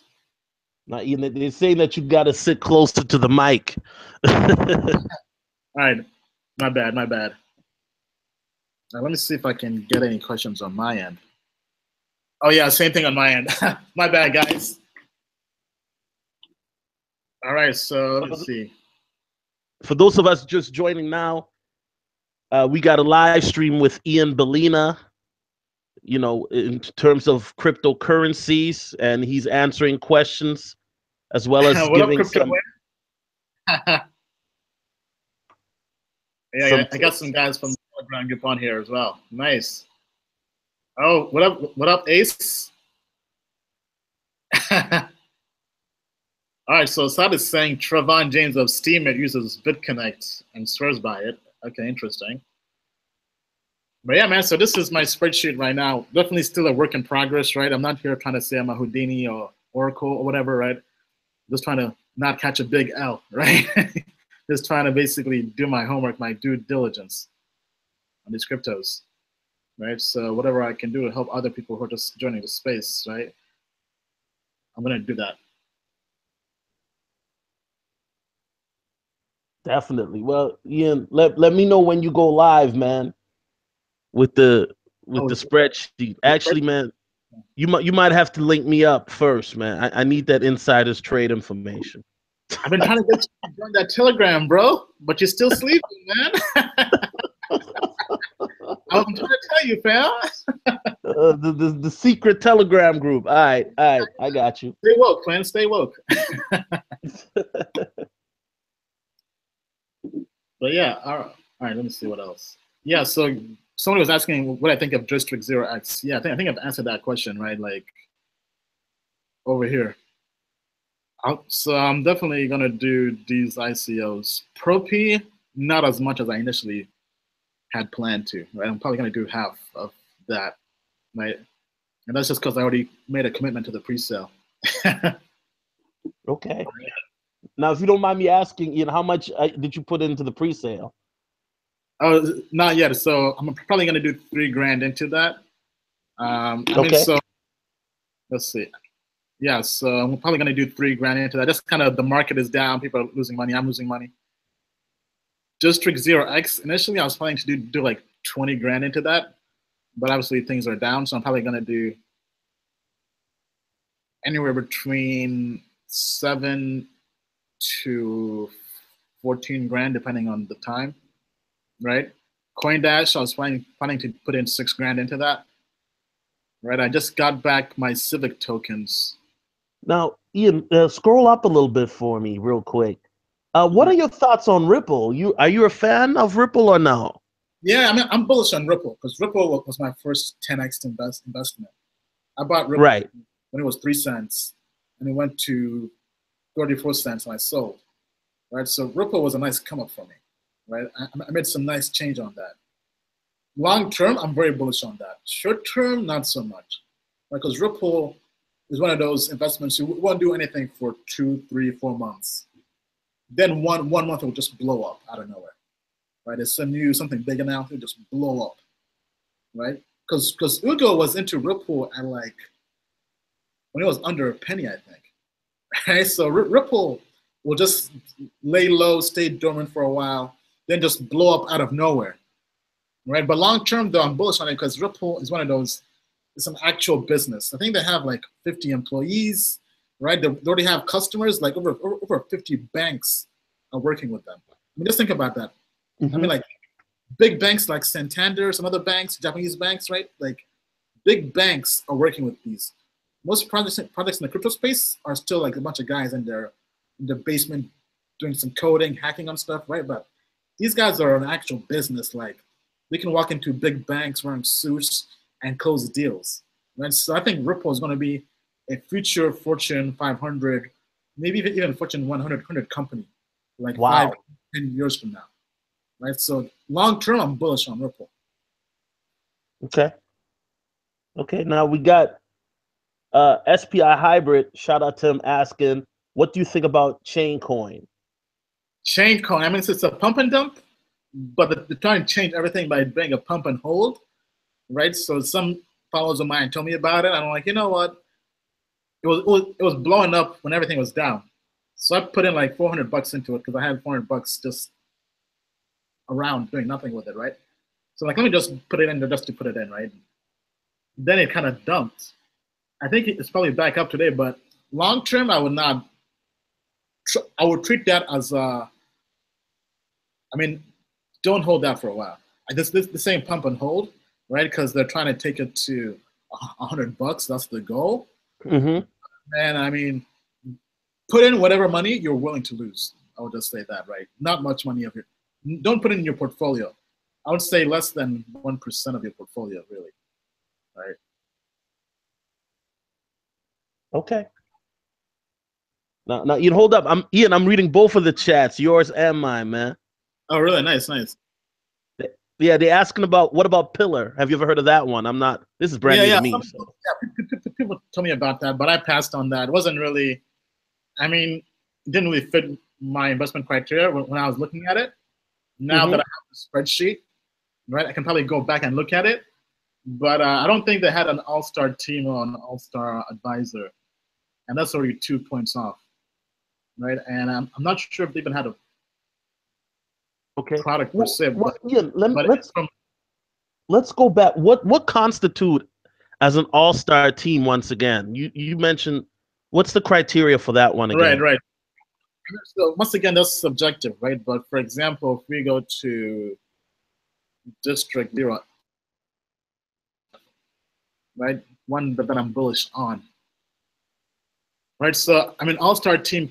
I guess you're trying to find that crypto that has that LeBron James on it, right? That guy who's going to put everybody on his back and just carry them to the promised land, right? Somebody who's going to get a success either in blockchain or in whatever industry they're trying to tackle, right?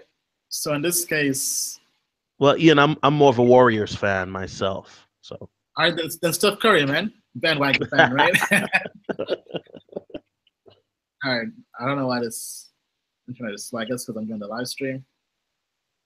All right, here we go. All right, so District 0x has all-star advisors for sure. Okay.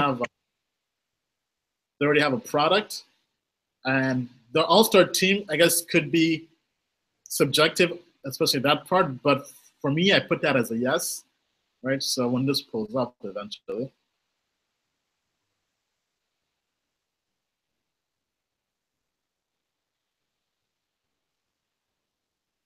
All right, just loading.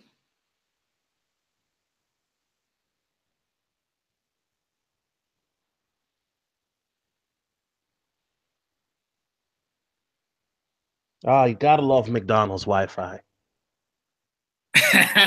Yo, I'm actually on a Wi-Fi too, and they give me that 1 gigabyte Wi-Fi. I'm paying for Which Wi-Fi are you on? Verizon Fios, that 1 gig Wi-Fi. So I don't know why it's slow.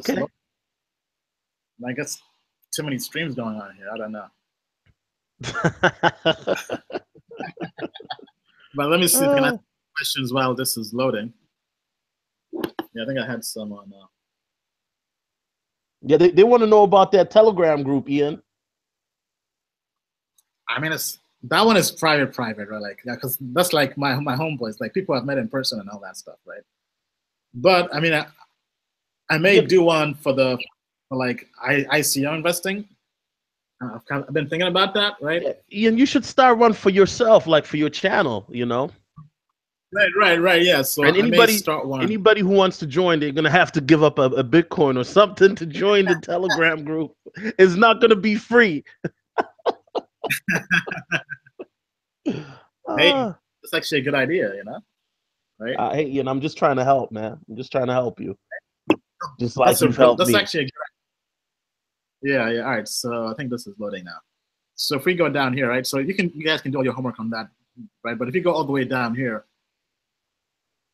to the team section,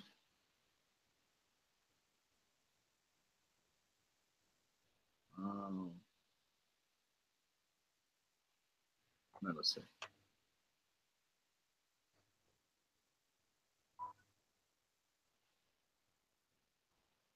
All right, so here we go, right? Okay, maybe not.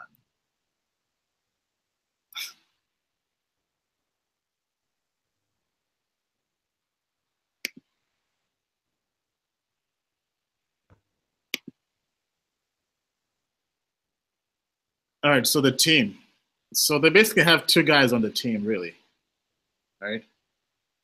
And one of the guys, the developer, he's the developer that created a platform called Ethlance, which is basically a freelancing marketplace on the Ethereum blockchain, right? I mean, so this isn't really a Google or Uber per se, but he has built a functioning application with actual users that's somewhat popular in the blockchain space. I mean, Ethlance isn't popular to most people, but if you've been involved in the blockchain space for a while, you've heard the name Ethlance before, right? So the fact that this is the guy that built that, right? I count that as a good sign, right? Then this other guy, the co-founder of operations, right? If we click on it, can actually find the bios, right? So this guy was the operations manager at Coinbase, which is a popular exchange. Right. Right? Yep. So that's a good sign as well. right? So I count that as an all-star. I mean, in crypto, this is an all-star, right? So they already have some success, right? This guy worked at Coinbase before as a manager, right? And this guy has built F-Lance. So to me, I count that as a all-star team. Then their advisors. Actually, let me see this other guy. Yeah, this other guy also worked 2.5 years at Coinbase as well, right? Okay. So two guys from the Coinbase team, and one guy who built F-Lance. That's an all-star team in my book, right? All-star being for crypto space, right? I mean, these are working for Google or Facebook or what have you, but in crypto space, Coinbase is a popular company. For those of you who notice, Ian likes to use a lot of sports references with cryptos, which is kind of cool. Yeah, it shows you what a nerd he is. You know what I mean? But yeah. All right. So then we have their advisor team, right? Right. They have this guy. I think his name is Luis. I don't know Spanish. I think, right, or French. I don't know. But this guy was on the Forbes 30 under 30 list, right? And he's also had a blockchain startup backed by Tim Draper before. And he's also the founder of Aragon, which had their ICO, I think, like 2 months back, and they raised 25 million. So that's good to have him as an advisor. Then they have our Carl Bennett. He's the founder of Status, who had their ICO, I think a month or so ago, right? So that's a good sign, right? Then you got some legit guys working on this. Yeah. So that's the all-star team I'm talking about, right? All-star team, all-star advisors. Then we have this Jake guy. He's popular in the blockchain space, right? He has a fund called Coin Fund, which is a popular VC fund that goes out there. They talk at conferences and stuff, right? So he's well known in the space. These other guys, let me see. These other guys, yeah. So he's part of Boost VC, part of Polychain Capital, right? Then this other guy, Vincent Zoe, much, right? But in general, right? They have some heavyweights backing them on their team, right? So we go back to that chart, right? Right. Let me see. Right. So we go back and we put yes for having a product already, for having an all-star team, and having all-star advisors. Right. In general, I guess as a general rule of thumb, if they don't have any of this, if they have no all-star team, no all-star advisors, better have a product already out. Right. Otherwise, it's going to be.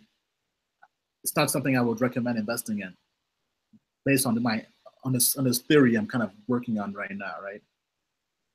So basically, they can have all no's across these three things, right? That's basically it, right? So that's basically already 6 out of 9 of the metrics is the most they'll get, which is already a failing grade in my book. That's like what, 66%, 2/3, right? So this is kind of yeah, this is the game I'm working on, right? And I'll be publishing this soon for everybody, right? I may have you guys do something to get it though, right? But it will probably be free, I think.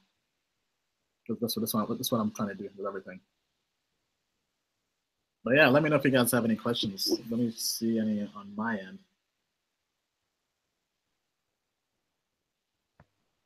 I see you hyping the crowd up, Solo. Yeah, you know, Pillar, I passed. You know, these people got to hit the like button, man. Yeah, for sure. All right. About Imla ICO. So Imla, I looked at briefly on my last stream a few days ago. And is that the Lonzo Ball of cryptos? No. Imla was like some shipping stuff on a blockchain, like shipments or something, if I recall. Right, but I have to look at that again more thoroughly. Right, but I think right now, I guess I'm going to start just kind of looking at things, checking for these first 3 criteria. Right, if they don't meet these 3, then it's not worth investing. right? Okay. If they have Now, yeah, Ian, this guy in my chat keeps bugging about BitConnect. He didn't hear you. I guess he's just jumping on. He's asking about BitConnect I mean, so that and USI Tech. What are your thoughts on USI Tech and BitConnect? I've not heard of USI Tech at all before. Okay. BitConnect, that one I haven't invested in it at all. I haven't really looked much into it. I don't think it's been growing as fast as all the other cryptos. That's probably why I haven't looked into it. And if I'm not mistaken, because I have looked into BitConnect, I believe Craig Grand, he's a YouTuber who always promotes it. Maybe because he has an affiliate. Hold on, let me look it up. Yeah, he does. He does. I've tried to get him on for an interview, but he never responds to my emails. So go figure. All right, hold on. Go figure. Let me, That alone should tell you if they don't respond to your emails. all right, let You me know. set up real quick on CoinCap. CoinCap is a nice app to have, and so is Blockfolio on your phone. But Ian, you've heard of BitConnect though, haven't you? Yeah, I have, but I haven't. I mean, I only really look into stuff that is moving a lot, that has high growth, right? So I don't think it's Man. I mean, according to Craig Graham, BitConnect is it. I mean, he's always in the Bahamas with his dime, with his dime Spanish wife. You know what I mean? Sure he is. I mean, BitConnect. all right, let's look this up real quick. Now you guys keep on talking about BitConnect. You know they're cutting him the check. I know that for a fact. Yeah, I mean, he has that sponsorship deal or something, right? Yeah. All right, let's.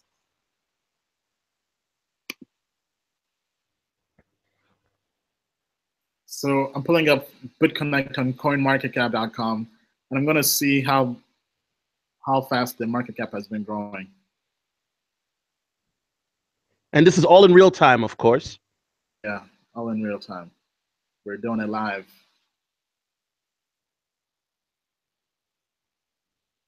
I mean, so this is, oh, okay, yeah, so it's 48 bucks. That's already a bad sign for me, right? It's already too high price for me. I don't really like to do cryptos. I mean, high price in the sense that the psychological factor for people buying into it is already a high price crypto. Right. My strategy is more kind of like a penny stock strategy to find cryptos usually under a dollar, under $2, at the worst under 10 bucks. Right? If I'm going to do anything that's high price like this, it's going to be something that's a heavyweight, like a Bitcoin at 2,400 or whatever, or Ethereum, right? Nothing just highly priced. That's why I haven't even touched it at all. I mean, sure, the market cap is nice. It's not that bad. But I mean, like, when people first join cryptos, they see all these high prices and they say, oh, you know what? This is too expensive, right? So not really looking at the actual market cap, which is the actual number you should look at, right? But let's see in the last 1 year what the ROI has been on this. All right, so yeah, so it's actually been blowing up. Oh damn, yeah, it's blowing up. So Yeah, because maybe we've been sleeping on it. I mean, in January it was only 18 cents, and in July it's 58 bucks. So dues came up already. I mean, so we may have missed that boat, but I'm telling you, Craig Grant is in the Bahamas every week, Ian, with his dime Spanish wife. right. I mean, so BitConnect. right. But he's probably already made the money on that because my strategy is to find the cryptos when they're back here, right? Like, let me see if you guys can see that. Okay, maybe not. But I'm trying to find them when they're still under $2, under a dollar, right? And ride them to 10 bucks. That's really my strategy, right? Because once it's at 50 bucks, going from 50 to 100 is doable, but I think going from 50 cents to $1 is a lot faster for the small cryptos, right? Just one big news, one pump, and it pumps, right? But yeah, it definitely seems like it pumped a lot, and I definitely missed that one. All right, let me see what questions I had.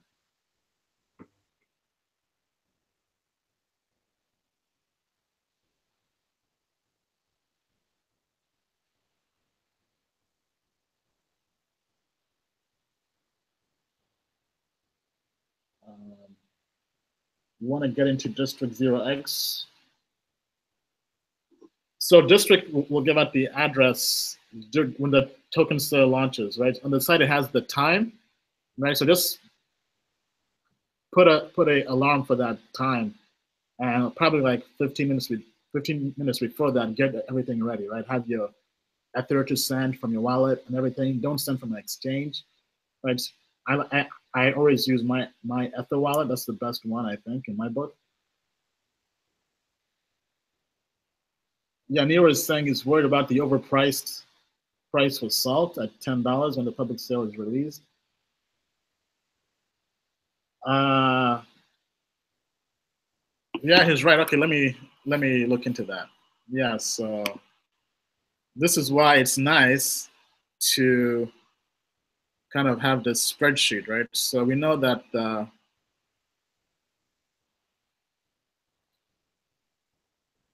they have a 120 million tokens for salt lending ICO that are up for sale. The ICO price is 150. I wonder how many are up for the actual ICO in terms of how many investors will get. But I know the total supply is 120. Let's see. Yeah, so I'll figure this out and kind of get a better idea. But I know I bought into the price when it was $1.50, right? So I think I'm already gonna get a good ROI on that one, regardless.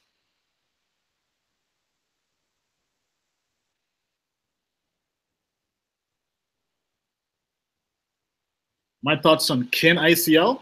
So Kin ICO, I think, is gonna pump for sure because it's kick, but it could be a big one.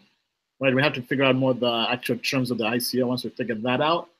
But I definitely joined their newsletter, and I'm waiting to hear back.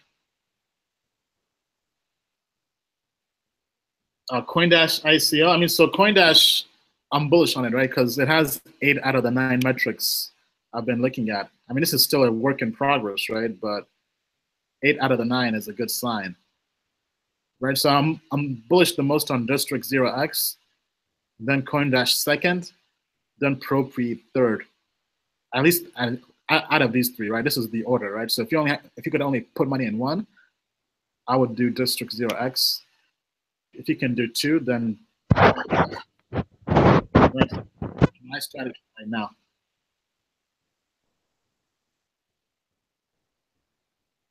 What do you think about Skin Coin? What's that?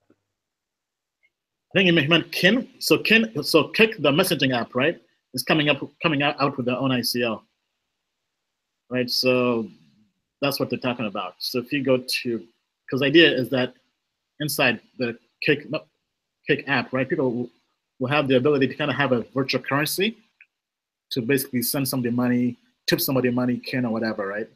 So I think everybody who has the app will initially get some amount of Kin to start things off with, right? Then you can send that to people for whatever, right?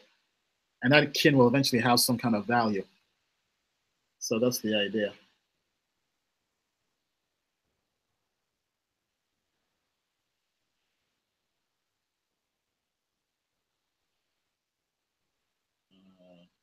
Yeah, crypto is our life right now, man.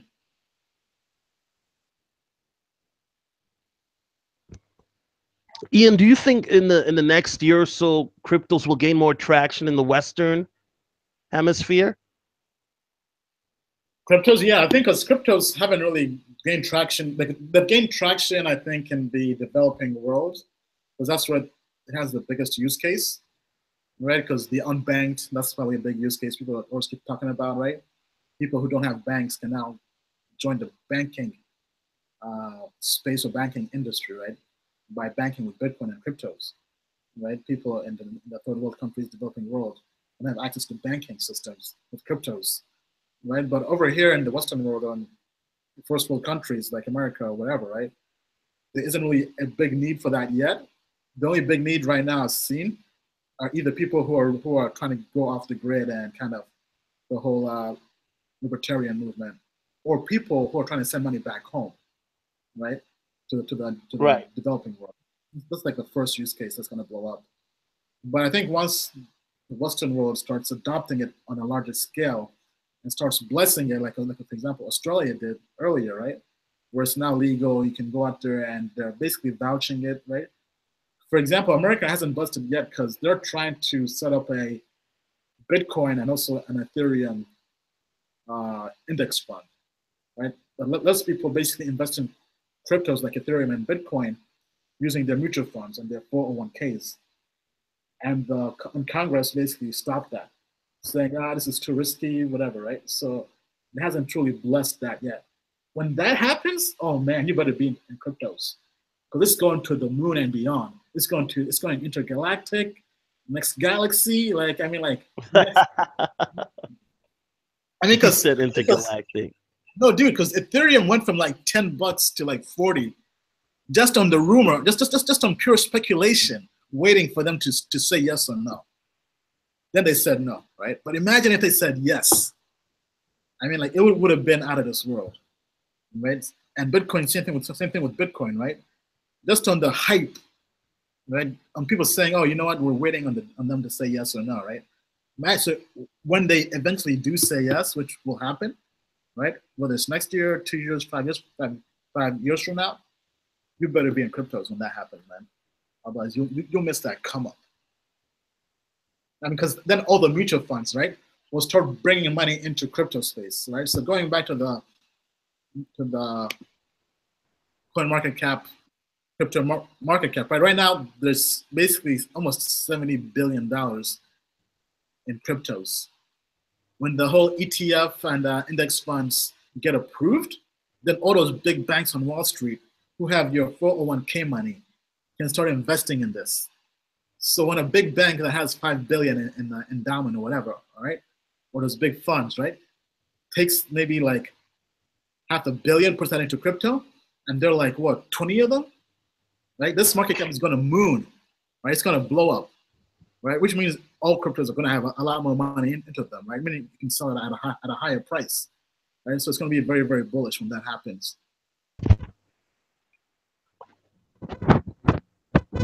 That's what's up.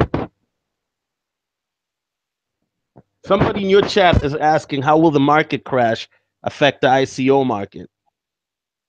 I mean, in general, it's been a lot more stable. I mean, right now, sure, like the old ICOs are dipped, but new ICOs like Civic just got on the exchanges today. Let me see if they already added it. Okay, they didn't add it yet.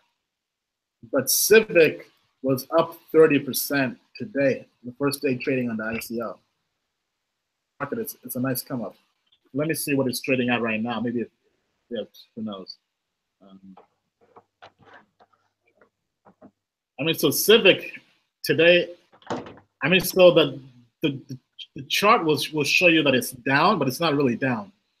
Because right now it's trading at 14 cents, but the ICO price was 10 cents, right?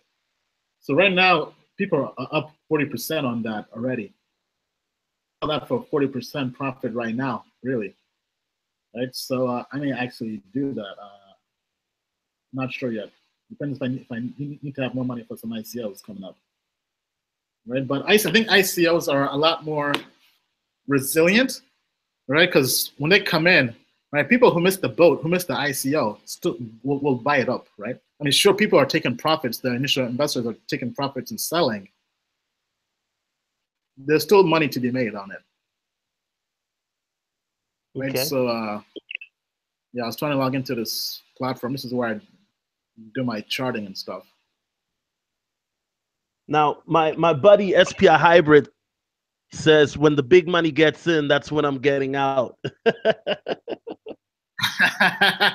I mean, sure. I mean, yeah, it's a good time to take some profit, right? For example, when Korea got in, when they got, I think, Ethereum and Ethereum Classic and some other stuff on their exchanges, lots of money came in. When Japan got in, right, when it became legal, right, lots of money came in, right? So that's always a good time to take profits, right? Because everything is it's always good to take profits. But with me, I'm not really taking profits because I don't really need the money right now. I mean, sure, when I do need it, but I'm already living good right now, right? So I can just keep the money in there, right? So I can kind of ride it out a lot more. No doubt, no doubt. Yeah, Ian, we still got to talk about the San Diego trip, man. You keeping mum on the details, man. You know, hit me on the low. Let me know what happened, man. Oh yeah, yeah, yeah. I will, I will. So I'm actually going to San Francisco for a conference end of the month, Blockstack conference. I think Wiko may be there too. I'm not sure. But yeah, there's a crypto conference I'll be attending. And Blockstack is going to have an ICO the end of the month. So it may be announced during the conference. It's going to be a big ICO as well. Right? Because it has all-star advisors. They should have a product, right? Because by then, I mean, I guess you could say they're all-stars, I guess, for now, but maybe not quite yet. But regardless, right? It's going to be a big ICO. They're doing basically a decentralized internet. So for anybody out there who watched the show Silicon Valley on HBO, comedy, right? They're basically doing the same thing Pied Piper is doing, right? Building a decentralized internet, letting you have an internet, right? Without having a middleman, data, right? So they're trying to cut off the Facebooks, the Googles, whatever, right? And have people kind of like BitTorrent or using their browser or whatever they're building. Right, so that's something I'm looking forward to. I'll definitely update you guys before and after the conference when I go. Okay, definitely, definitely. And Ian, let me know what's going on for October, man. October, yeah, I'll be in Dallas for the conference as well in October. I might join you in Dallas then. Yeah, for sure. Nice, nice. Yeah, I'll be at FinCon, which is a conference for finance, I guess, social media people, right? Because I do cryptos and stuff, right? So I'll be there in the finance space, mainly finance bloggers and content producers, right? So I'll be there in Dallas. Okay, you let me know. I'll join you in Dallas, and you know how we get it in. So that'll be a fun excursion as well. Somebody's saying, do I think ETH is going to hit $1,000 in 1 year? Um, 1 year being from now. Yeah, actually, you know what? I mean, yeah, I'll go on a limb and say yes. I mean, because it's already been to 400, and it went to 400, right? Really, I mean, it went from 40 to 400 in like 3 months, almost, right? I mean, so it can definitely move, right? So it's already gone almost halfway there, right? So I think maybe by the end of the year it goes back to at least 400, at least 500, I think.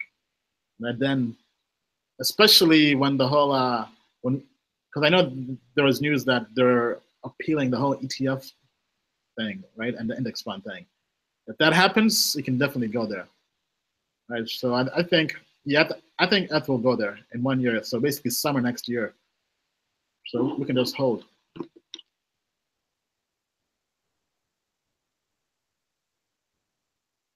What will I do with Tezos ICO?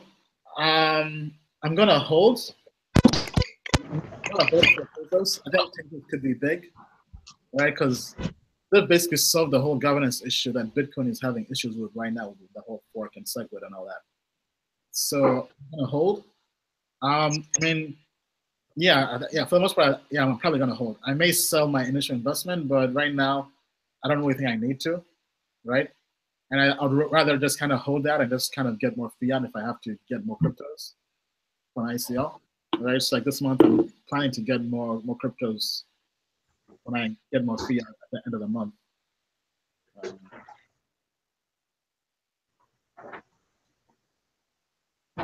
there anything else I missed? Any other questions on your end, Solo? Or are you trying to wrap this up? I think we're about done.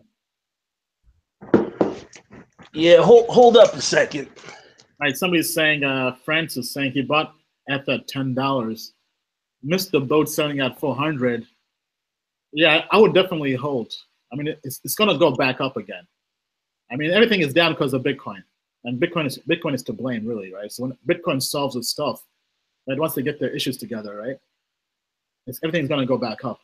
That's my belief, right? So I think I'm not sure how long it will go, how long it will take, but I think by the end of the year we'll be back up to where we were before, right? I think we're definitely going back to over 100 billion in market cap by the end of the year. He said, "Just wait 100 years." Ain't nobody got time for that. We're trying to get it in now. Right. Chat, they're pretty good. I mean, SPI says when the markets will be manipulated by the big money, and the fat cats will be able to manipulate the markets like they do the gold. What do you think about that statement? When fat cats will what? Manipulate the market? So basically what he's saying is the markets, when the big money get into the markets, then the fat cats will be able to manipulate the markets like they do the gold. I mean, in a way, they're already doing it now, right? Because whales can really pump this market because there's no regulation yet, like other markets. Right? I mean, sure, it's going to happen, right? So that's why it helps to be early, right? But people are already have bots and stuff they're using to like pump and dump some cryptos or whatever, right? So it's already being done now, but yeah, I'm pretty sure it can be done on a whole bigger scale, like with high frequency trading, right, and stuff. Once the market evolves a lot more. Yeah, I joined the stream. Hey man, this SPI hybrid. Hey, oh hey, what's up? What's up, man? Solo introduced me to your information, so good to get to talk to you. But yeah, I was see when I listen to you, you sound kind of like you got a banker mentality. Am I right or wrong? I guess so. Yeah. I mean, I guess yeah. In a way, you kind of have to kind of take a stance on something, right? Yeah, you seem like you come more from a mentality or something like that. You know, like traditional investing and stuff like that. Not really. I mean, I don't really come from traditional investing. I mean, cryptos are far from the norm, right? But yeah, it seemed like you applied that logic to. Oh yeah, yeah. I mean, because you have to have some kind of logical structure to it. So that's what I'm trying to apply to. Right, and I have some friends who are kind of doing the same thing, so they've been kind of helping me out with that. Yeah, I don't know. So I'm late. So if I ask a question that's already been asked, I apologize. But so what would you say your strategy is for getting through this user activated soft fork? Yeah, I mean, so my strategy is to focus on ICOs. I'm kind of dumping my money in ICOs because I expect them to not dip as much as all this, right? Because right now, right, everything here is dipping, right? Yeah. So now ICOs like Civic were up 40% today, right? So I think I can kind of hide my money in an ICO, and then once everything's they'll be a lot higher than just going and having them dip, right? And definitely take all your money off the exchanges.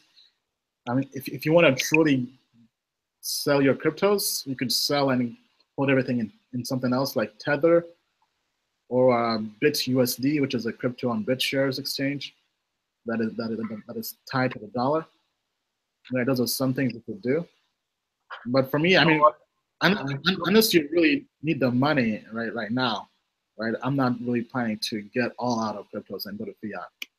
Right? I'm not selling everything back to the dollar, right? Because I mean, unless you can go ahead.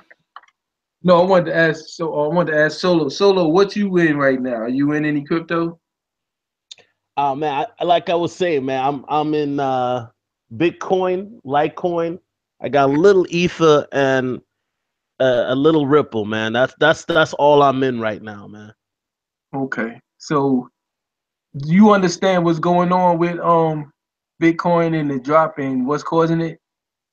Yeah, I mean, Ian explained it earlier. So with the what he call it, the segue or whatever, and whatnot. So he explained it, and it makes a lot of sense to me.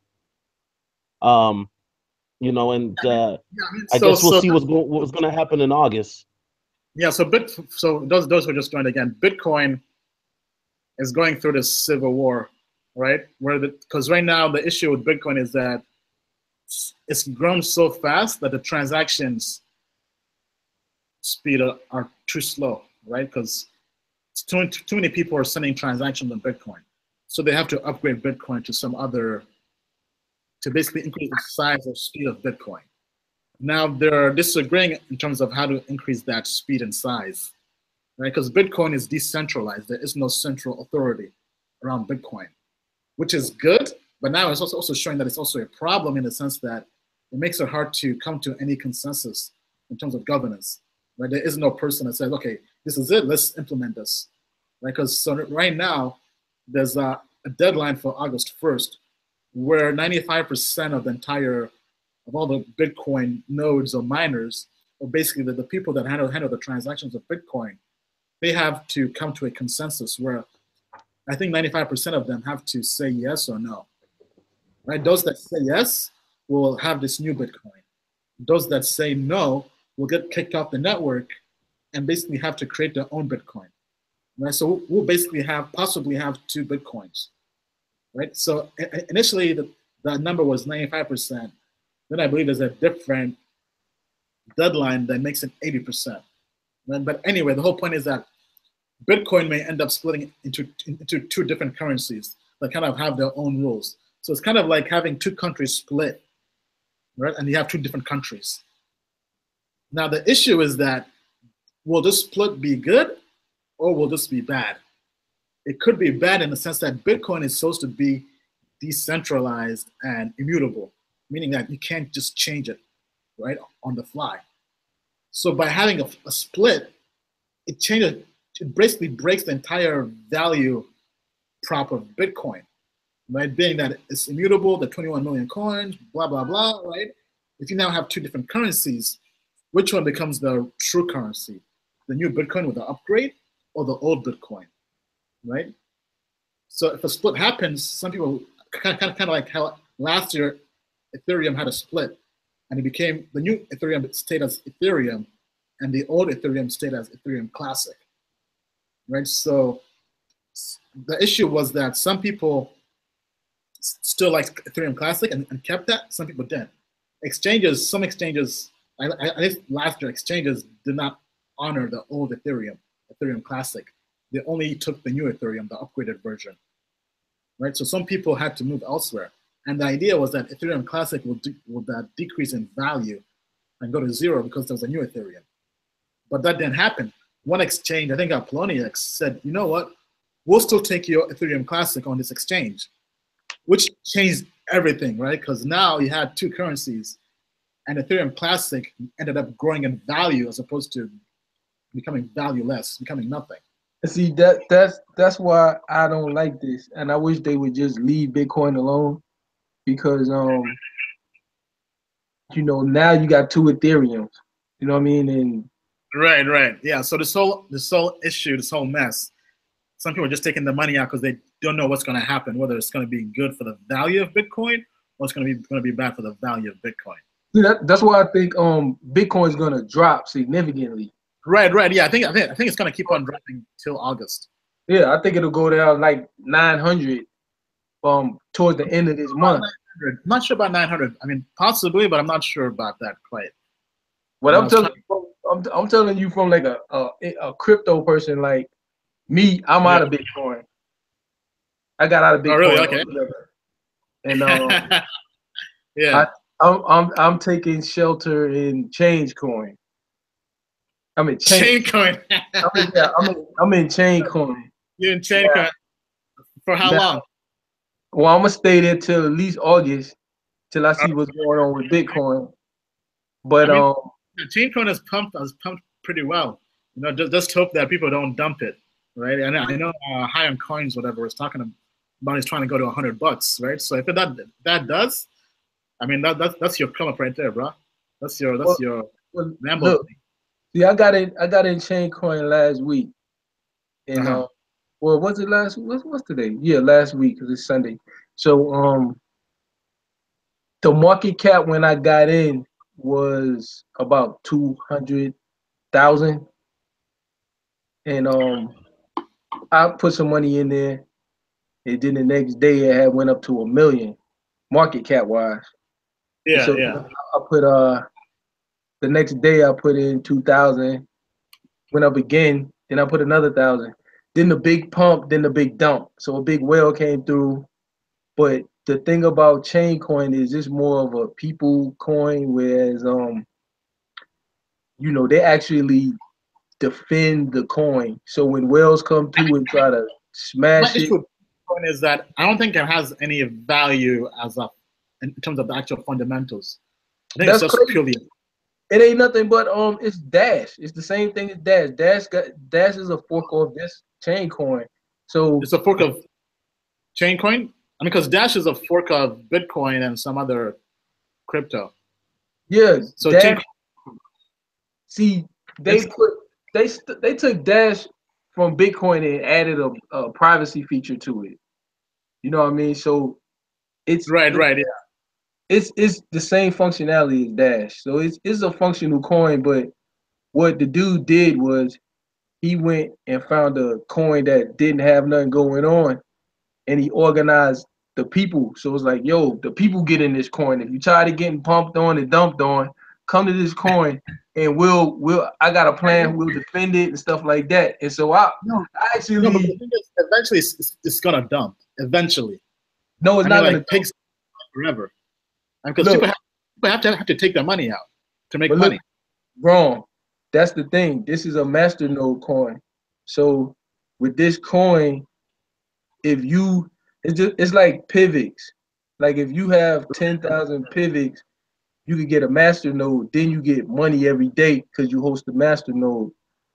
And the same thing with this, but it's a lot less. So you only need 1,000 coins to host a masternode, and you'll get paid, you know, every day based on hosting the masternode. So people are getting this coin and they're incentivized to hold it, because if they hold each instance of 1,000, they can host a masternode and get paid every day a residual income. So people are trying to hold on to this coin.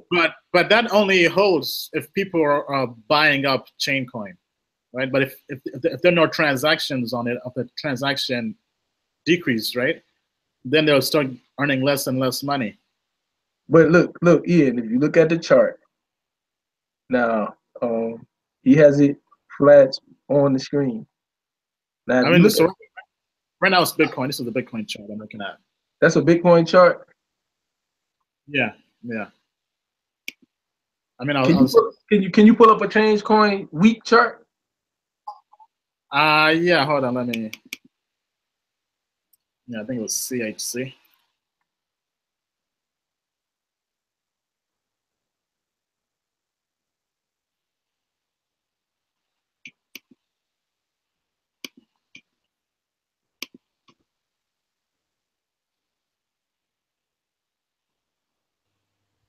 For those of us just joining, we got Ian Balina here on the live stream, as well as SPI Hybrid talking cryptocurrency. And what they talking about is, you know, like I said, I'm taking notes. All right, so right now we're looking at chain. I mean, so first of all, this is why I don't like pump and dumps, right? Like, it came out of nowhere, right? It was out here in the grave. Hold on, let me my view for you guys real quick. All right, just give me a minute here, guys. Let me move this camera.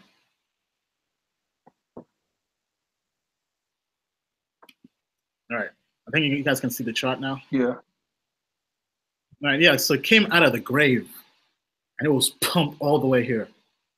Okay, now the time period you looking at is right? how long? One day. That's not one Daily. day. Yeah, right here, one day. But this whole long chart, that's got to at least be a week or more.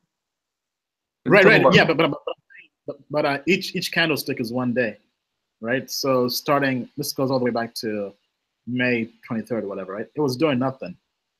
Then yeah. it started. That's what I'm trying to get you to understand. This guy found a coin that was dead. This coin was dead, right? Now, Yeah, if but the you thing is, it can, was dead for a reason. I mean, it was dead for a reason. yeah, but Right? So, it doesn't matter why it was dead because the fundamental functionality of the coin is equal to Dash. So I mean, it's just nobody was not doing quite. that. I mean, because Dash has a team and a company behind it that See, works a on it. And company is like not necessary. You got those entity coins. This is like Dash. Now it's an entity. It's an entity coin. But you got other coins like I mean, not Bitcoin. really. No, because Bitcoin. you have to have a leader behind it, right? I mean, because I've gone to conferences and I've met the founder of Dash. I mean the head of Dash, right? The CEO, right? So being able to go out there and get new partners, get new businesses, right? For example, Pivx is doing well, but Pivx is really just copying Dash, right? Whatever partnerships Dash gets, Pivx just calls them up the next day trying to have that same partnership, right? So with Chaincoin, you have to have people going. I guess I'm talking more from the sales perspective of a business. That's what I'm trying to get you to get out of the mind of and just understand where we're coming from with this. This is Uh-huh. this is a whole new strategy with coins, whereas it's a people's coin. So you look at like you say the it should have an all-star team and this you got the faith in the team and that's most coins like if it's an entity coin like if it's a 10x you got faith Right, in people at 10x with this right, coin right. this guy searched for a coin that was fundamentally useful. So the use case has been proven through Dash. It's the exact same thing, just with a few different numbers. And so he said, we'll put our money in it, and everybody's whose money's in it, we can control the coin. So it's like kind of like a grassroots kind of coin. So I'm gonna tell you how I found it. Uh-huh. I had about $8,500 that I traded down to $800 in over the couple of weeks, right? So I was Right. losing. I kept getting wailed on and pumped and dumped on. Wait. So you lost. You went from 85,000 to 800. 8,500 to 800 to like 85, 850. So I That's lost like that's too big of a jump. I mean, what coins were you in? They seem like they were pump and dumps. they were pumping dumps. I'm not gonna give those That's coins why. no I shine. mean, that's why. I mean, that's why I say avoid pump and dumps. But listen. So I went through that, Right. and I was searching, and I saw this coin started moving a little bit. And so I wanted to see what the community was about. And I found the guy that's running the coin. He was like, yo, you tired of getting pumped and dumped? This is a coin. We found this coin. We can put our money together and we can have it, boom, boom, boom. So it was a new approach to coins, whereas we control it from the money side and we don't have a faith in some super team of people that think they smart. We took this coin and we put all our money together. So if you look when it first started growing, it was a Uh, bunch of little transactions that started adding up, a bunch of little guys. right. Then, Right. My then, issue is, I mean, hold on, let me finish. Then some whales came through, boom, boom, and it jumped up real fast.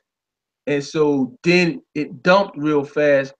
But on the inside of the coin, the small people like me who invested in the coin, we created buy orders to keep it from crashing. And so the community is really organized around protecting the value. They defend the coin. I seen it live action. I was a part of it. So all as you right. can So tell me soon as the what dump happened. happened, it started going back up again. It's gonna keep going up, man. I'm telling you. I wouldn't be No, but the in. thing is, the dump happened. So by the way, I do have some chain coin. I have like 500 bucks in chain coin or whatever. Okay, now So you got you got dumped. When did you buy? When it popped all the way up, right? I bought, I bought. Let me see when I bought. I bought in at yeah, I think I'm down. I bought at 488. Okay, so you got dumped on by a whale. Yeah, But yeah, they defended that, so now you're recovering, aren't you? yeah. But I'm still down. But my whole premise is Only that been one day. Only been one day. no, it's been a few days. But my premise is don't put in a lot into this pump and dump coin, right? I put in like less than 1% of my But portfolio. that's what I'm saying. This is not a pump and dump coin. A pump and dump coin It's is a a pump and coin. hold coin, right? Pump and hold. But I'm saying it's eventually going to dump because people have to take profits, right? So you can't saying high end coin will never sell, or he will only sell a small percentage, right? So it always. The people who get in the chain coins want to accumulate them and buy master nodes. So it's going to be a more stable coin because the people that's going into it, they want to get master nodes and get the residual income. So you're going to have whales come through, pump, dump, but the people have positions out there, have buy positions at lower rates. So there's a ceiling on a whale can pump and dump, but they can't smash this coin no more. I'm telling you from experience.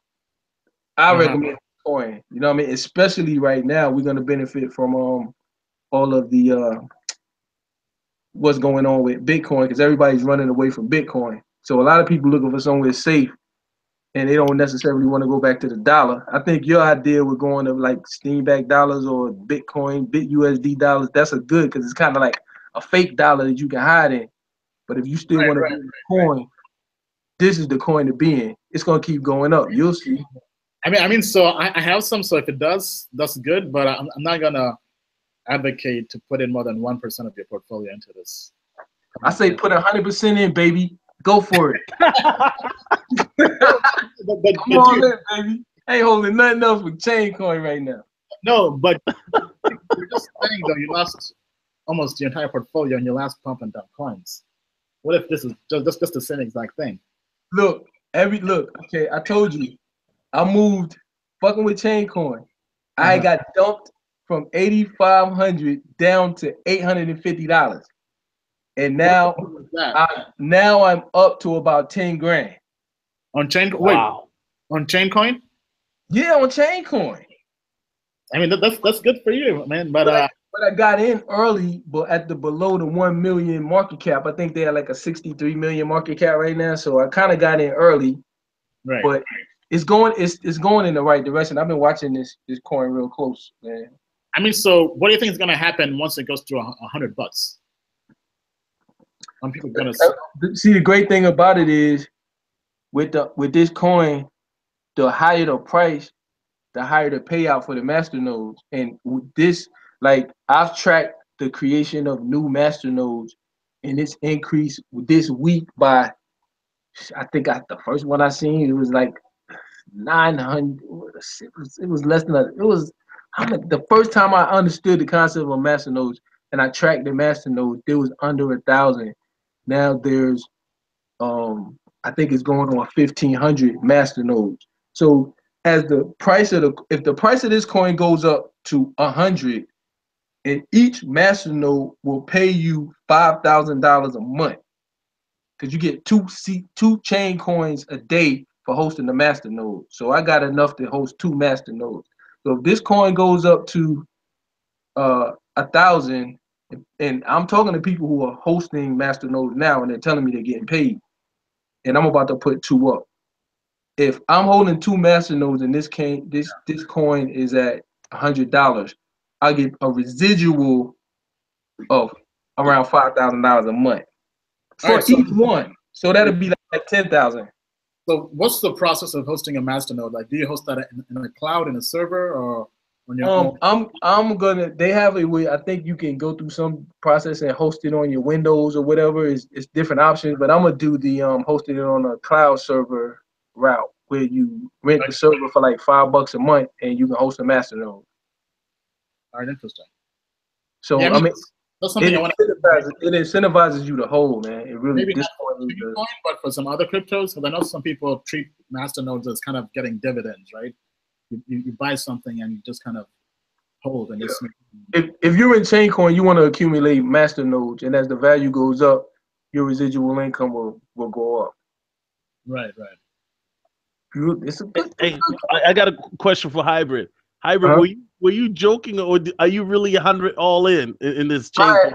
I got nothing but chain coin, man. Okay, all right, man.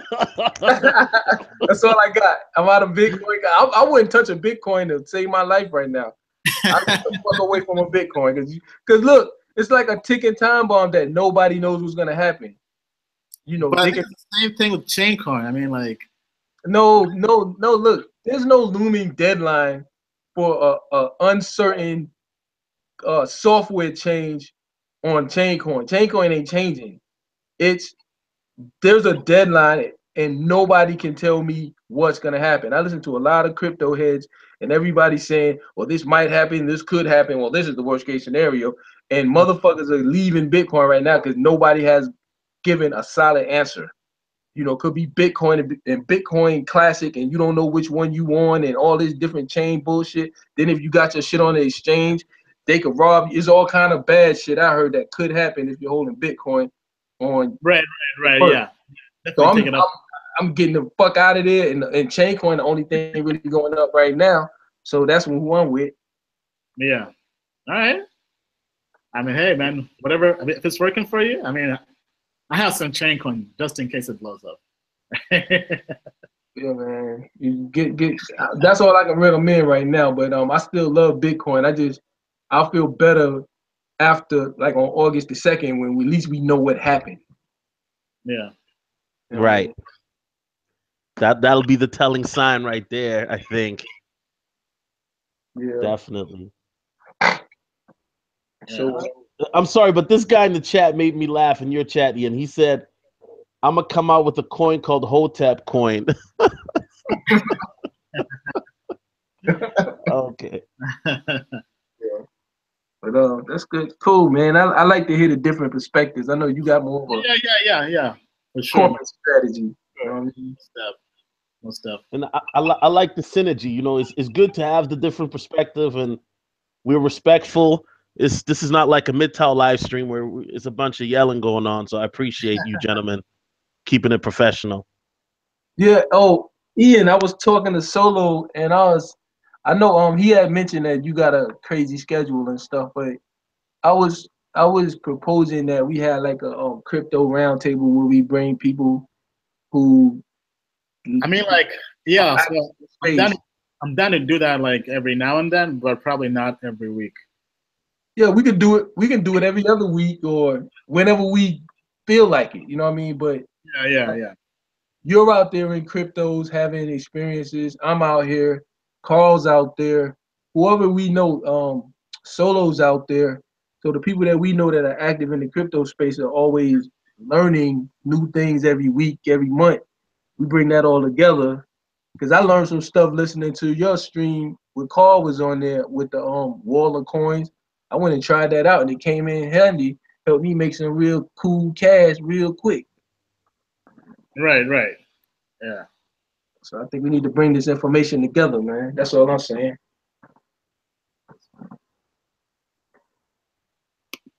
Okay.